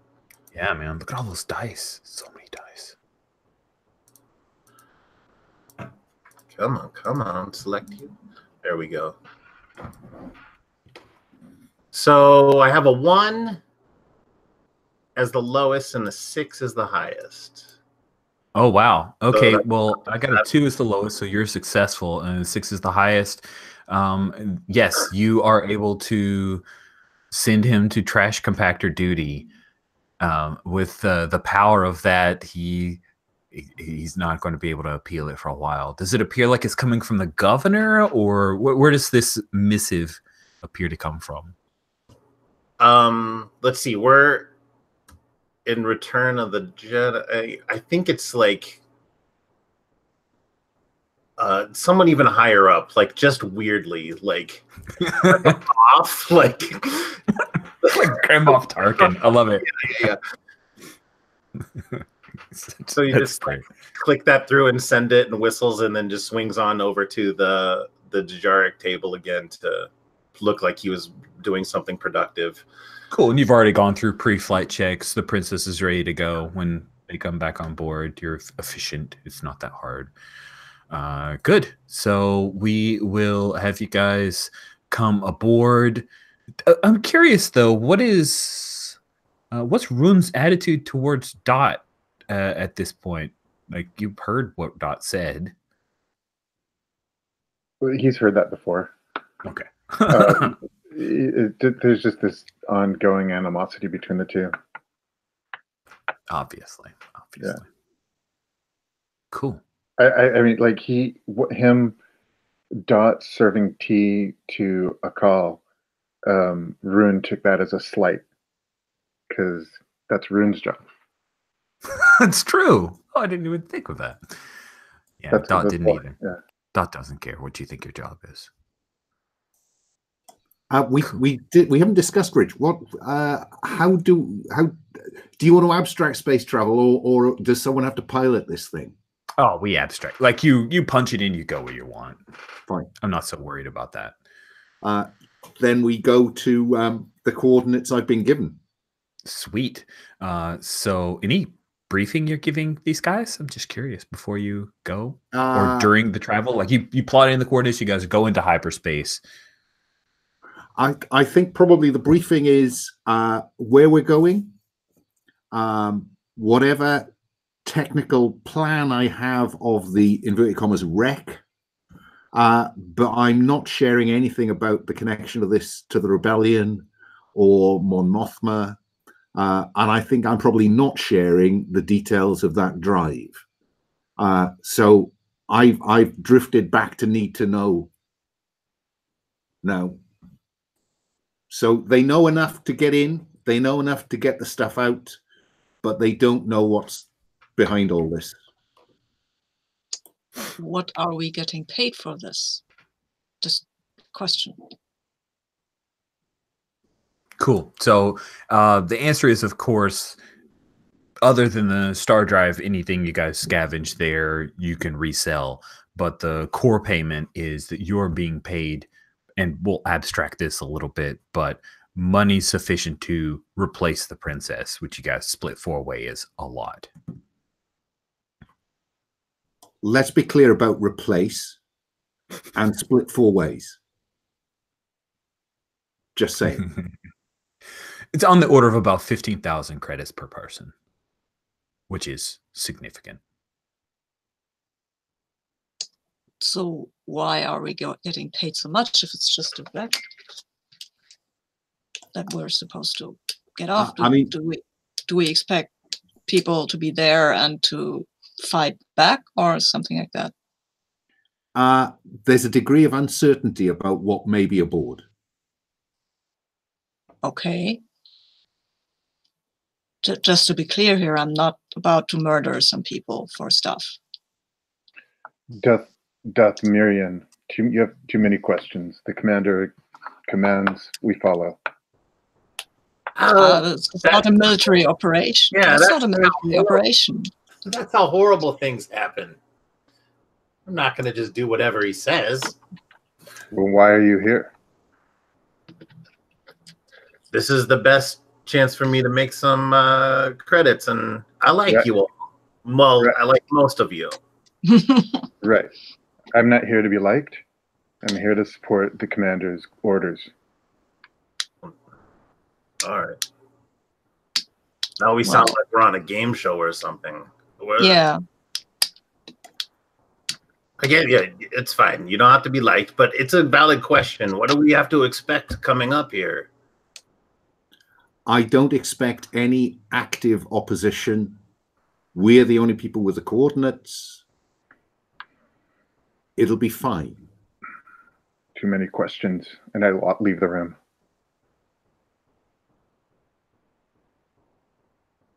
In this case, he's right. I'm all about questions before we get to where we're going, but once we get into the predicament, which is what this seems to be, I'll follow orders.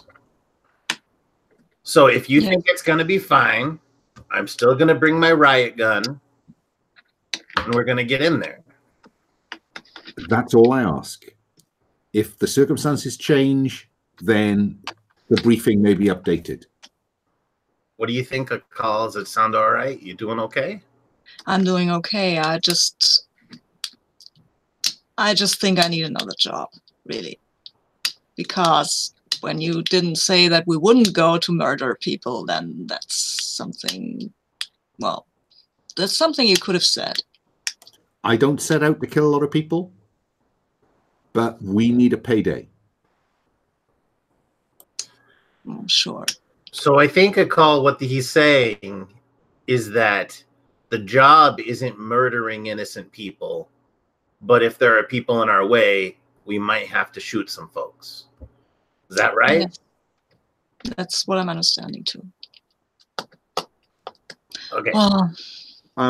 Gran, doesn't answer any more questions. Is that right? No. He doesn't tell him it's right. That's great. Great. Okay. I hope there are no witches though. Yeah, because you guys don't even know like anything about this shit. Sweet. So we are going to. Oh, there it is. There's the button I need to click. As you guys, I just unhid a sheet, my friends. I'll just because I'll do a thing.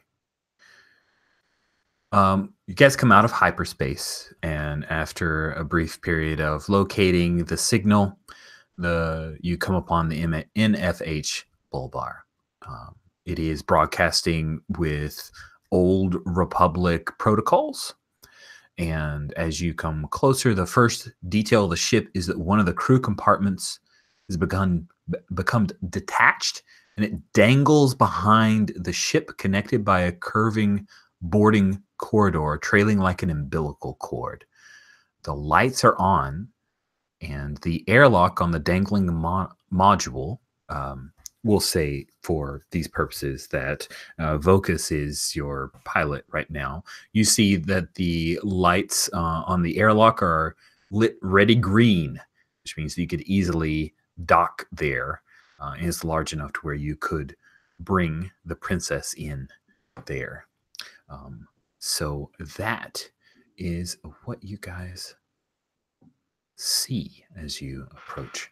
And you can see anybody that looks out of a viewport, this ship is, it used to be a very well-made, expensive, high-tech ship. It has seen some trouble. There are large dents. Ruin, you see that there's what looks kind of like a long claw mark of some kind that streaks along one point. There are obvious blaster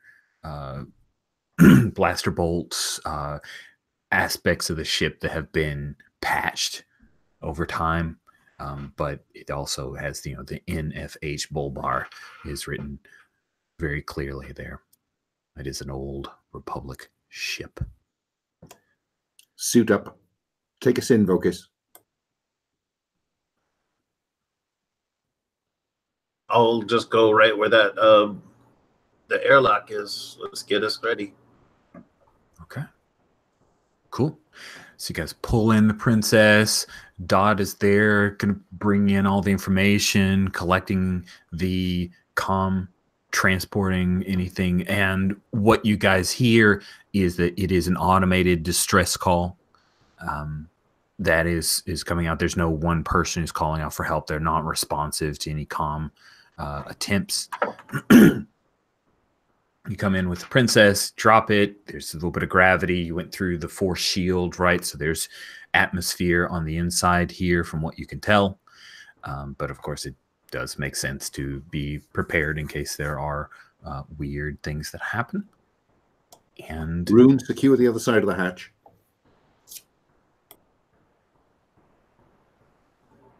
Yep, I move into position. My armor that I wear, my hard suit, whatever that I wear, I'm gonna, if it's cool, it can withstand, like I can go into space for a short period of time with it. Sounds good to me.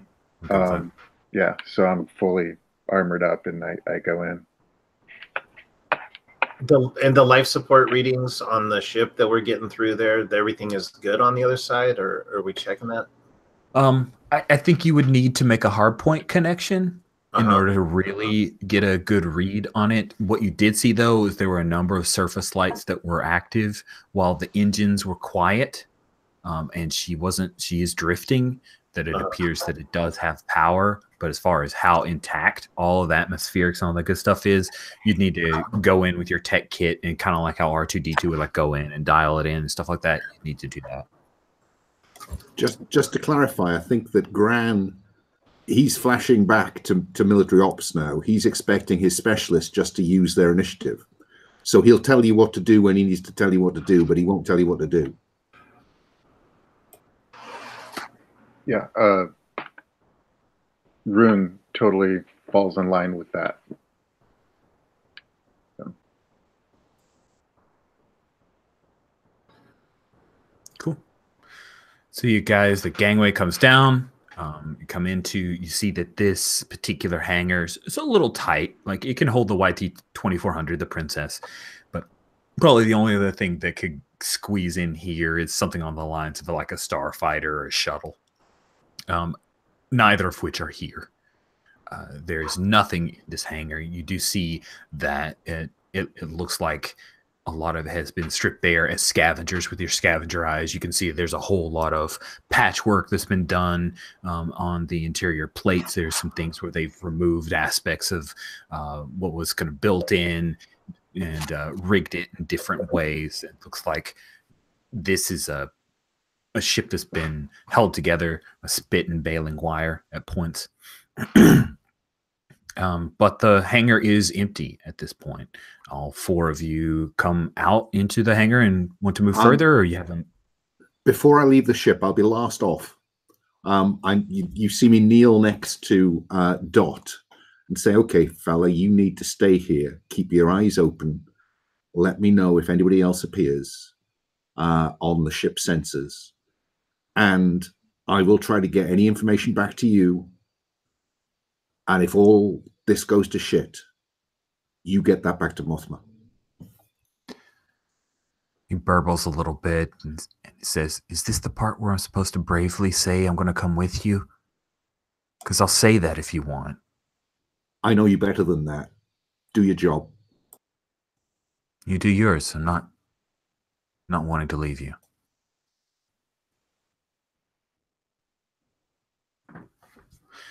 So, the four of you come out, and the door from the hangar that goes into the crew compartment does not appear to be secured or locked. So who's the one who opens the door? That's me. Yeah. Sweet.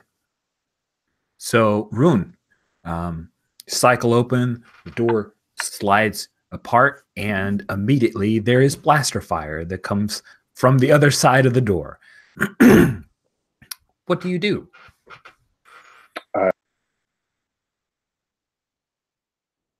You just muted out, like out of nowhere, Alejandro. I don't know if you accidentally hit a button. I did. Sorry. Okay. I into the comm back, and I get into the corner, and I start shooting back. I'm not shooting to kill. I'm shooting to suppress. Now you're mute, Rich. I almost never do that. Cool.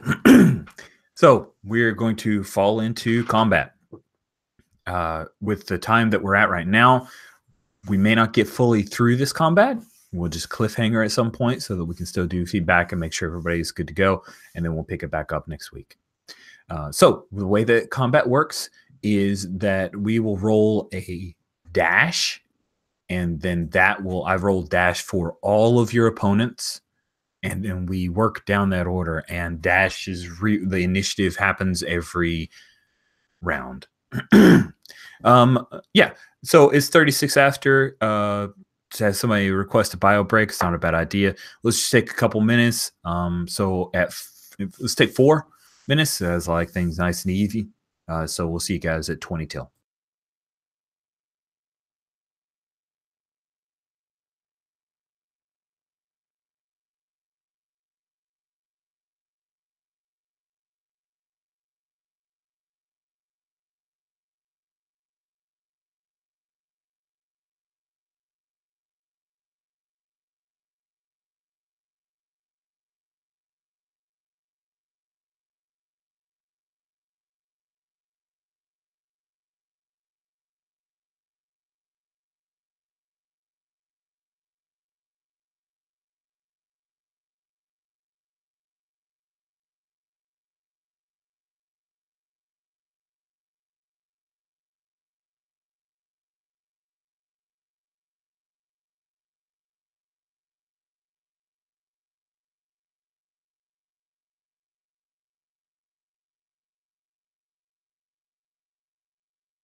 How's it going, Jeremy? Good, going good. How about you? Doing all right.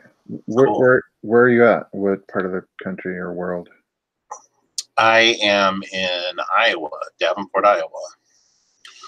Oh, So I don't know anything about Davenport, but I know Iowa is east of me. okay, where are you? Southern California. Yeah. Yeah, it looks a lot nicer outside your window than what it is here right now. Yeah, it was raining earlier today. It happens every once in a while. Yeah, we're just coming out on the other side of the polar vortex that everyone can't stop talking about here. Yeah, polar vortex. We have those every once in a while here in Southern California. It gets down to about like 50. I drove through down there once, and there was actually snow happening in Southern California, albeit like a wintry mix, but there was still snow coming down. Yeah, yeah, I've seen that before. Yeah. Are you originally from Iowa? Yeah. I was born here, and then I spent a couple of years actually in the Valley, California, and around 2000, living around Modesto. Okay. And then I came back here. It's an Arctic 1 degree here in North Yorkshire, so traffic is coming to a standstill. Is that degrees Celsius or Fahrenheit? Makes a big difference. Yeah. I think we're going back to Fahrenheit once Brexit kicks in. Really? That's fascinating. Okay. Is that a joke or are you serious? Nothing about this is a joke anymore. Oh no. Oh man. I would love anything is possible, Rich. I would love to talk to you at some point about your opinions about Brexit. As a person, removed from it, I find it fascinating. Happy to have a chat. Just hit me up, as they say.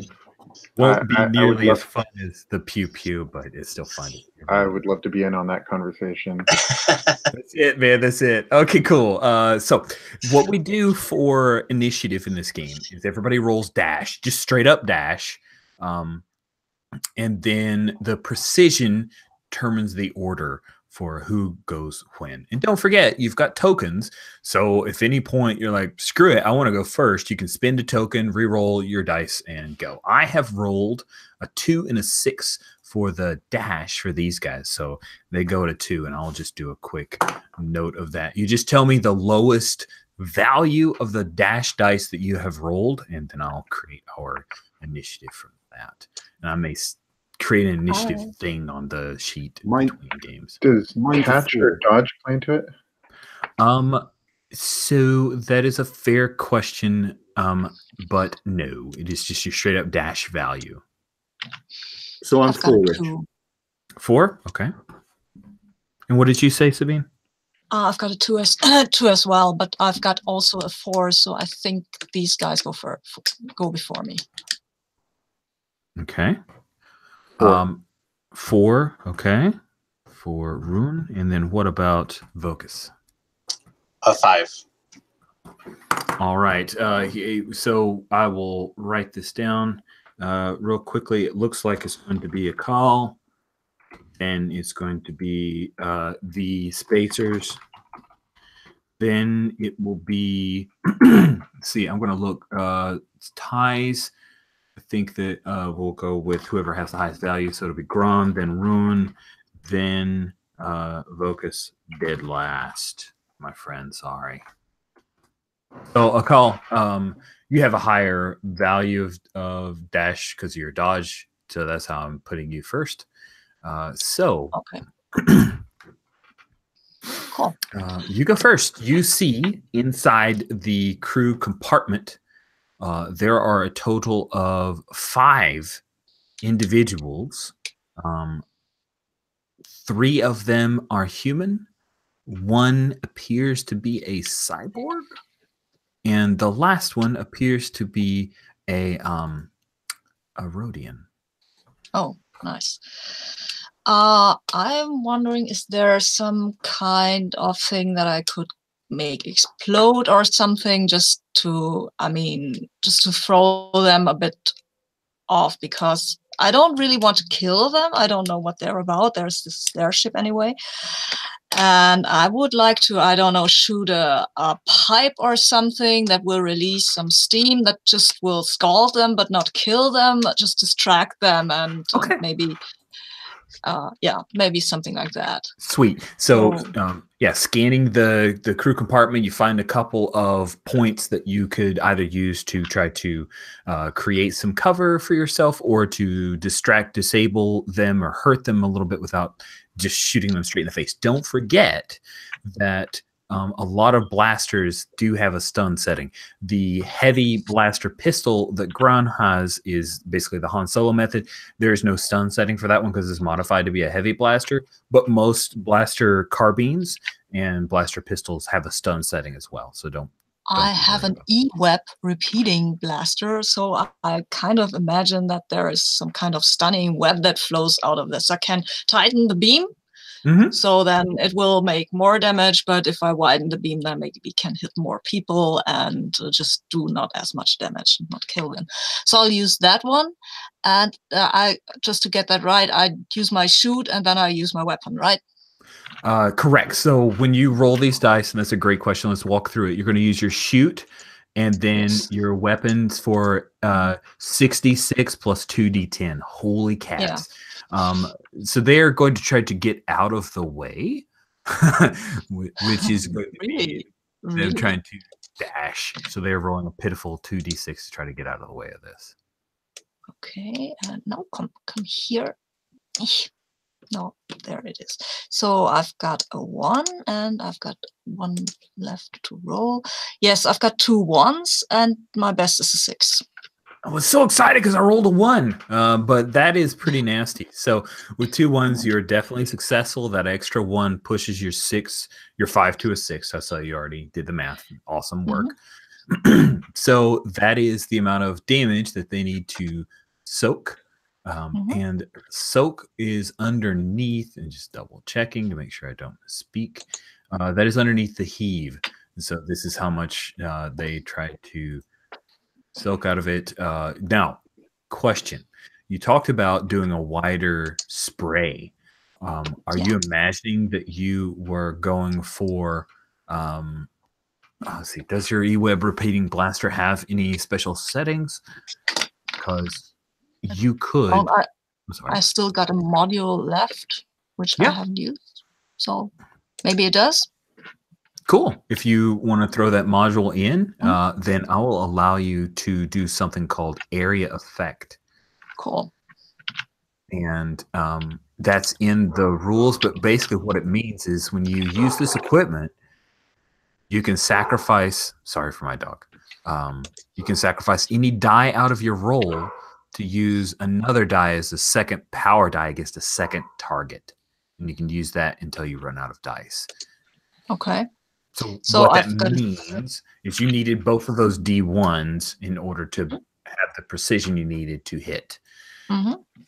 But do you have, what's the module?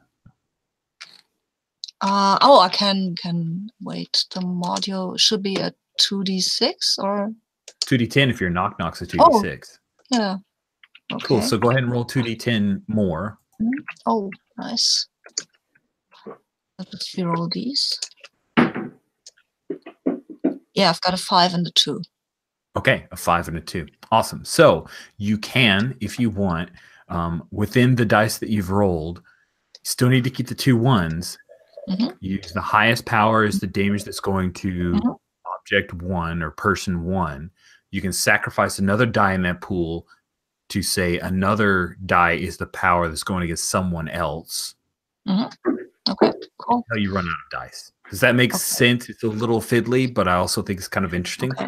Okay, so I've got a 6 for the first one, and then I've got 3 5s. Okay. So with 3 5s, you sacrifice one of the 5s to give a 5 to someone else, and then you'd have 1 5 kind of left over. Is that right?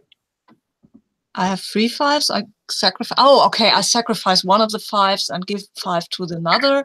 and then I can sacrifice another 5 to give 4 to a third, right? Yeah, or sacrifice the 4 to give the 5, because the 5 is the Yes. power. That's Okay. going through. Okay. So Cool. you've hit 3 targets, 6, So, 5, and 5, right? Wait. I can also, if I can sacrifice a 2 and get a 5, then I would do that because I have a lot of dice. Yes, you do. I can.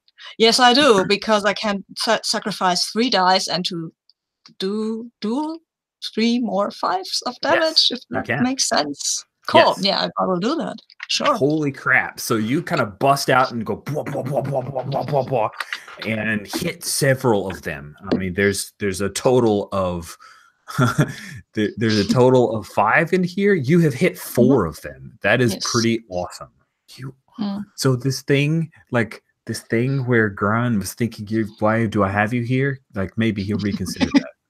Holy cats. All right, so I get to roll 2d6 and 2d10. So let me re-roll my 6s. This is going to be a group soak to see how bad off these guys are. I got 2 6s, so their precision is not awesome. And so 3 is the best of that, and an 8. All right, cool. So with that in mind, these guys are all taking some damage, and they have like a damage track, each of these guys. And the barkeep is the person you only hit that you hit with the 2, and then the others.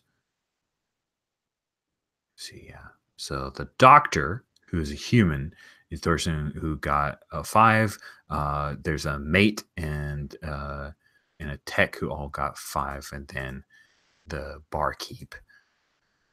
I know, yeah, I do think Fate's gritty compared to PBTA. Sweet. So you blast across. All of these guys get hit. They are going to respond. So the person is the barkeep. I'm just using this so you guys can, like, how would you know this person's a barkeep? Just person.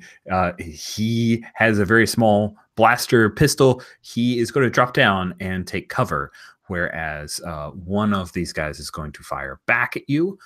So if you want to go ahead and roll a dodge, a call, because you are terrifying, you have now announced yourself as by far the biggest threat. So they are going to be firing upon you. And their shoot isn't awesome, though. So chances are good that you might be able to take a little bit of cover. So go ahead and roll your dodge.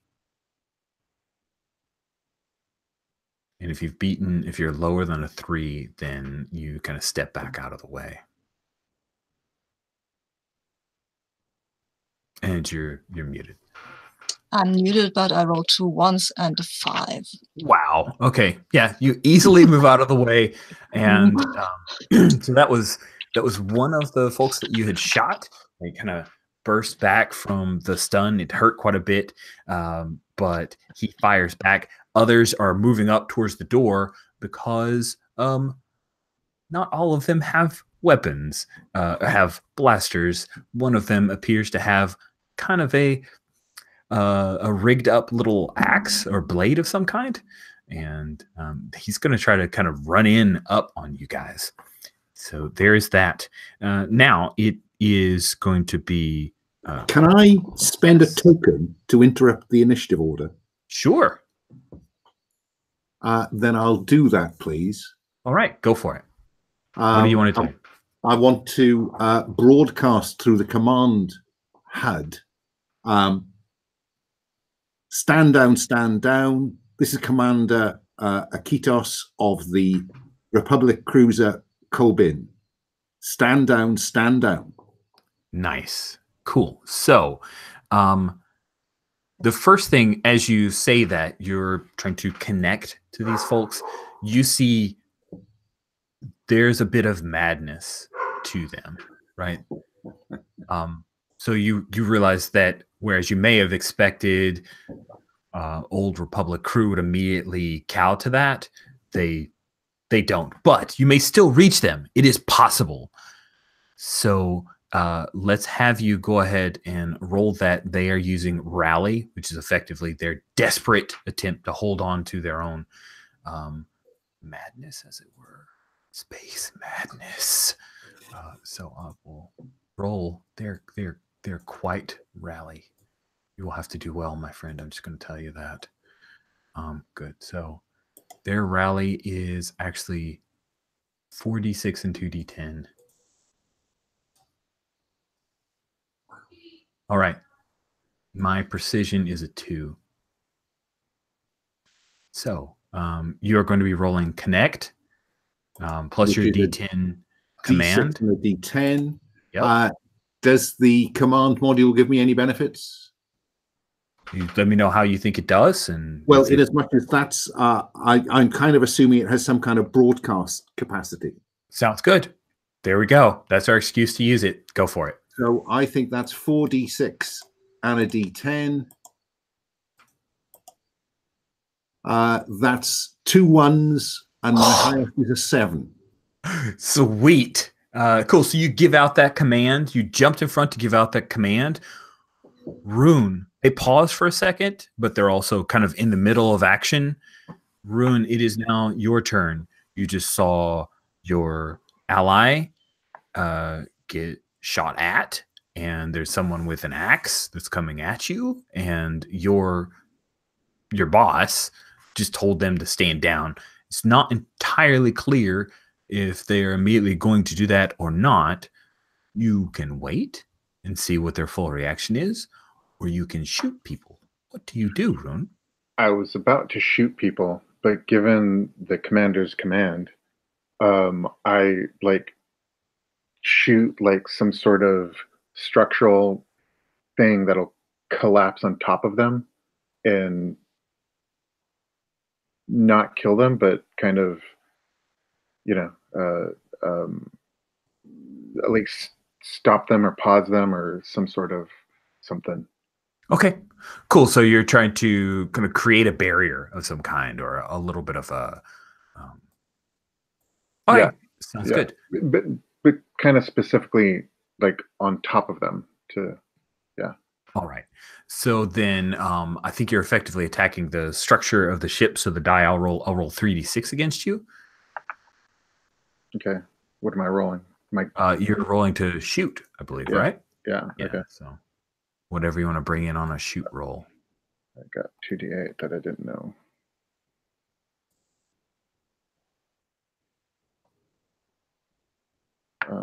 All right. So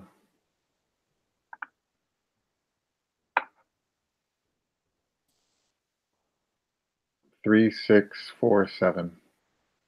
Sweet. So you fire up into the ceiling. A few pieces and panels fall down, but these guys move out of the way. But they're definitely like, whoa, crap! Because you have this big giant blaster, and they are super outnumbered, and someone is commanding them in a manner that they understand and respect. So I will now go to Vocus.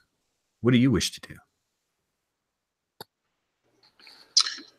Focus just says, this is why you ask questions before you go on a mission. And he's got his riot gun there, and I'm readying the stun setting on that for if that axe guy doesn't stop. If he gets into within 10 meters, I'm going to blast him with the stun setting.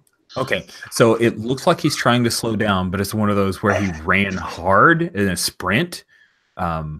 So he may not be fully stopped, but then I'll stun him. I'll stun him. It won't kill him. Do it. Roll to shoot. Okay. So I got the D4, 1 for shoot, and then I add in the dice for my gun as well. Yes, you do. Okay. And then I have the mod on there. I'm guessing that the mod is I don't like to kill people, but I would have some sort of enhanced stunning feature. Oh, that sounds awesome. On the gun. Okay. I did get a 1. Okay, good. And a 6 is my highest. Okay, cool. Yeah, we're going to say that you hit this guy. It's a riot gun, so I kind of imagine like a blaster shotgun, right? Is that how you see it too? Sweet. Throws him back a few feet, and he lands hard on the deck and isn't moving. Like he's out. They hit him full in the chest, and he did not have any armor, so he's He's done. Yeah. And yeah. I was just gonna say like a stupid line, like, "Yep, Oh, I got one stood down. He's standing down." Sweet. So there's a bit of calm. There's some smoke coming from the edge of blaster barrels, and then they seem to stop fighting, throw up hands, and with that, we'll bring this first half of our session, our 2-session game, to a close. We have 2 minutes. If folks are able to stick around, I'd love it for feedback, but it's not required. This is a 3-hour game, so if anybody needs to bug out in 2 minutes, go for it. Just let me know. I'll let you go first. All right. I'm going to go in a reverse initiative order for feedback because I need a mechanic to do that anyway. So we'll start with you, Jeremy. So the feedback method that I use for games that I run is called Roses and Thorns. Roses are attaboys, feedback, great player choices, decisions, characterizations, anything along those lines, stuff you'd like to see in future, definitely a highlight. But Thorns is what we begin with, so we end with Roses. Thorns are any points of rules, confusion, things that you were like, I'm not entirely sure how this works, so that I can brush up on it and we can talk it through next session. Any disappointments that you had with the game, like I came in expecting X and I got Y, anything along those lines. And for those who have not given me feedback before, I am the son of a Marine Corps sergeant who became a high school principal. I promise you I can handle your critical feedback. It's no big deal. It's good. It helps me become better. I consider this not just a hobby, but a craft. And so every piece of critical feedback that I receive, I use it to rebuild my toolbox. So Jeremy, what thorns did you have from today's session? I think the closest thing I have to a thorn is kind of understanding how like the modifying things that you can add on to equipment, how to cover that and what to work. I like that you kept it open so we kind of just throw it in place as we needed it. So that's the closest thing to a thorn or a thing I was vague on. Cool. I think what I'll do at the top of next session is just review your character, everybody's characters with them to make sure that I understand what each of the pieces make. And I'll also do a little number check to make sure that your modules, everybody assigns some modules, that kind of thing. Great. Cool. I also will, and I'm going to write myself, you guys were all doing great jobs of role-playing your personality and your alignments. So I think there will be some token rewards that will kick in at the beginning of the next session. So if anybody doesn't, if I don't do that right off, feel free to remind me, but I'll make that as a note here. Thank you, Jeremy. So then the next would be Alejandro. So quick question. Are tokens reset at the end of every session or it is unclear. My thinking is that it is not reset, but you get it whenever you're hitting your alignment. So it should refresh and actually go over the 3. 3 is just what you start with. Okay. My thorn is my brain doesn't work with crunchy systems. I don't like this system. Yeah. You don't like it at all? Too much? Okay. Yeah, I'm having fun because of y'all. You know what I mean? So it's just, the system is just like when you and Sabine went on that like geekery tirade, I was just like, I think something leaked out of my ear and it was, I don't know what it was. Yeah. I hear you. And that's one reason why I'm not going to worry too much about the critical rule, because it's like a whole another layer of stuff that adds even more complexity. Alejandro, I commit to you that I'll do my best to kind of walk you through each role to make sure that you're comfortable with it. And if you have questions, feel free to ask away. I am not worried about it. It's fine. I'm just going to, I'll fit in and with my guy, like I'll pull the role play, and I'm not worried about it. Good. Yeah. All right. Thank you for that, Faith, and I appreciate that honesty. It's sometimes it can be like I get in crunchy systems and I keep wanting to say, "Yep, I'm good. I'm good." In reality, in the background, I'm like, I'm just gonna make funny wisecracks and ask people what to roll. Alan, what thorns did you have? I think the system does take a little bit of kind of grokking, and I'm going to go away because I am a kind of gritty rules guy, so I will go and have a look at the rules and just make sure I'm better briefed internally, because I think that there's quite a lot going on, in terms of I'm thinking of percentage chance with a D4 versus percentage chance with a D10 to get a 1, but I want that 10. So in the end, I think you kind of have to trust the system to generate the outcomes that make sense. But that would be my only thought. Yeah, I get it's you. one I think I can kind of shave some stuff off myself, to be honest. Good. So note to everybody, if we get confused, we just ask Alan, because he's smarter than me anyway. So he just committed himself. No, I'm joking. Sabine, what thorns did you have? Oh, well, I'm not much of a fan of gritty systems, actually. And I thought that this was a lot of rules for fighting and not many rules for anything else. And I like to play with you, Rich, so that I said, well, it's Star Wars with Rich, I sign on, never mind the system.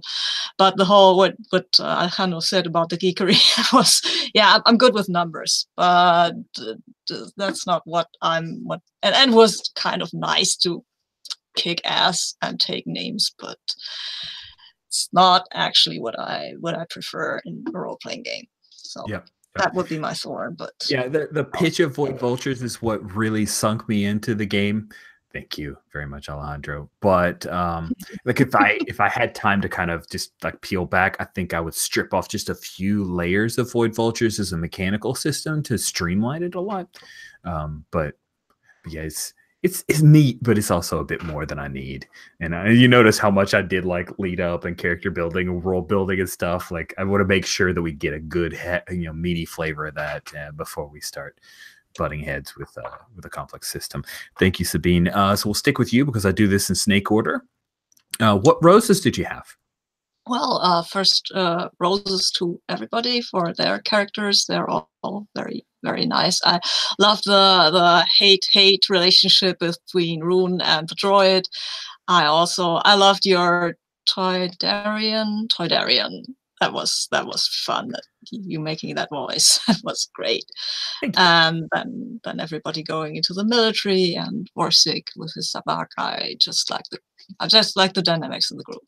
And I'm curious to see where that goes. Thank you very much, Sabine. Alan, what roses did you have, sir? It's Star Wars. It's rich. Tick. But just in the flip side of the complexity is that you did a good job, actually, before we got to the combat, of giving us some relatively low stakes interactions using the rules. So there was a chance to that helped me get my head round doing it. So I think that was, whether that was deliberate or not, I don't know. But if either way, I think that was good GMing because, it stepped us into it, I thought, reasonably. It was absolutely on purpose. I was like, I'm going to do a little bit of that, like, look up, look down, look over. Here's how you shoot. Here's how you jump. Here's how you dash video game thing of like, yes, that was on purpose. I'm glad you recognized it and that it worked for you, Alan. And thank you. Yeah, I'm looking forward to playing some more with these characters because I think they're great. Me too. It's a snappy little group. Alejandro, what roses did you have, sir? There we go.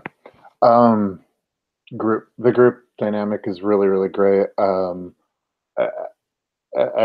like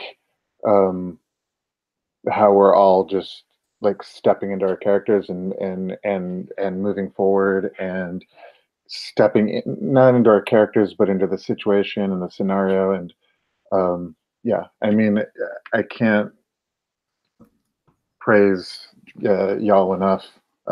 This is a great game.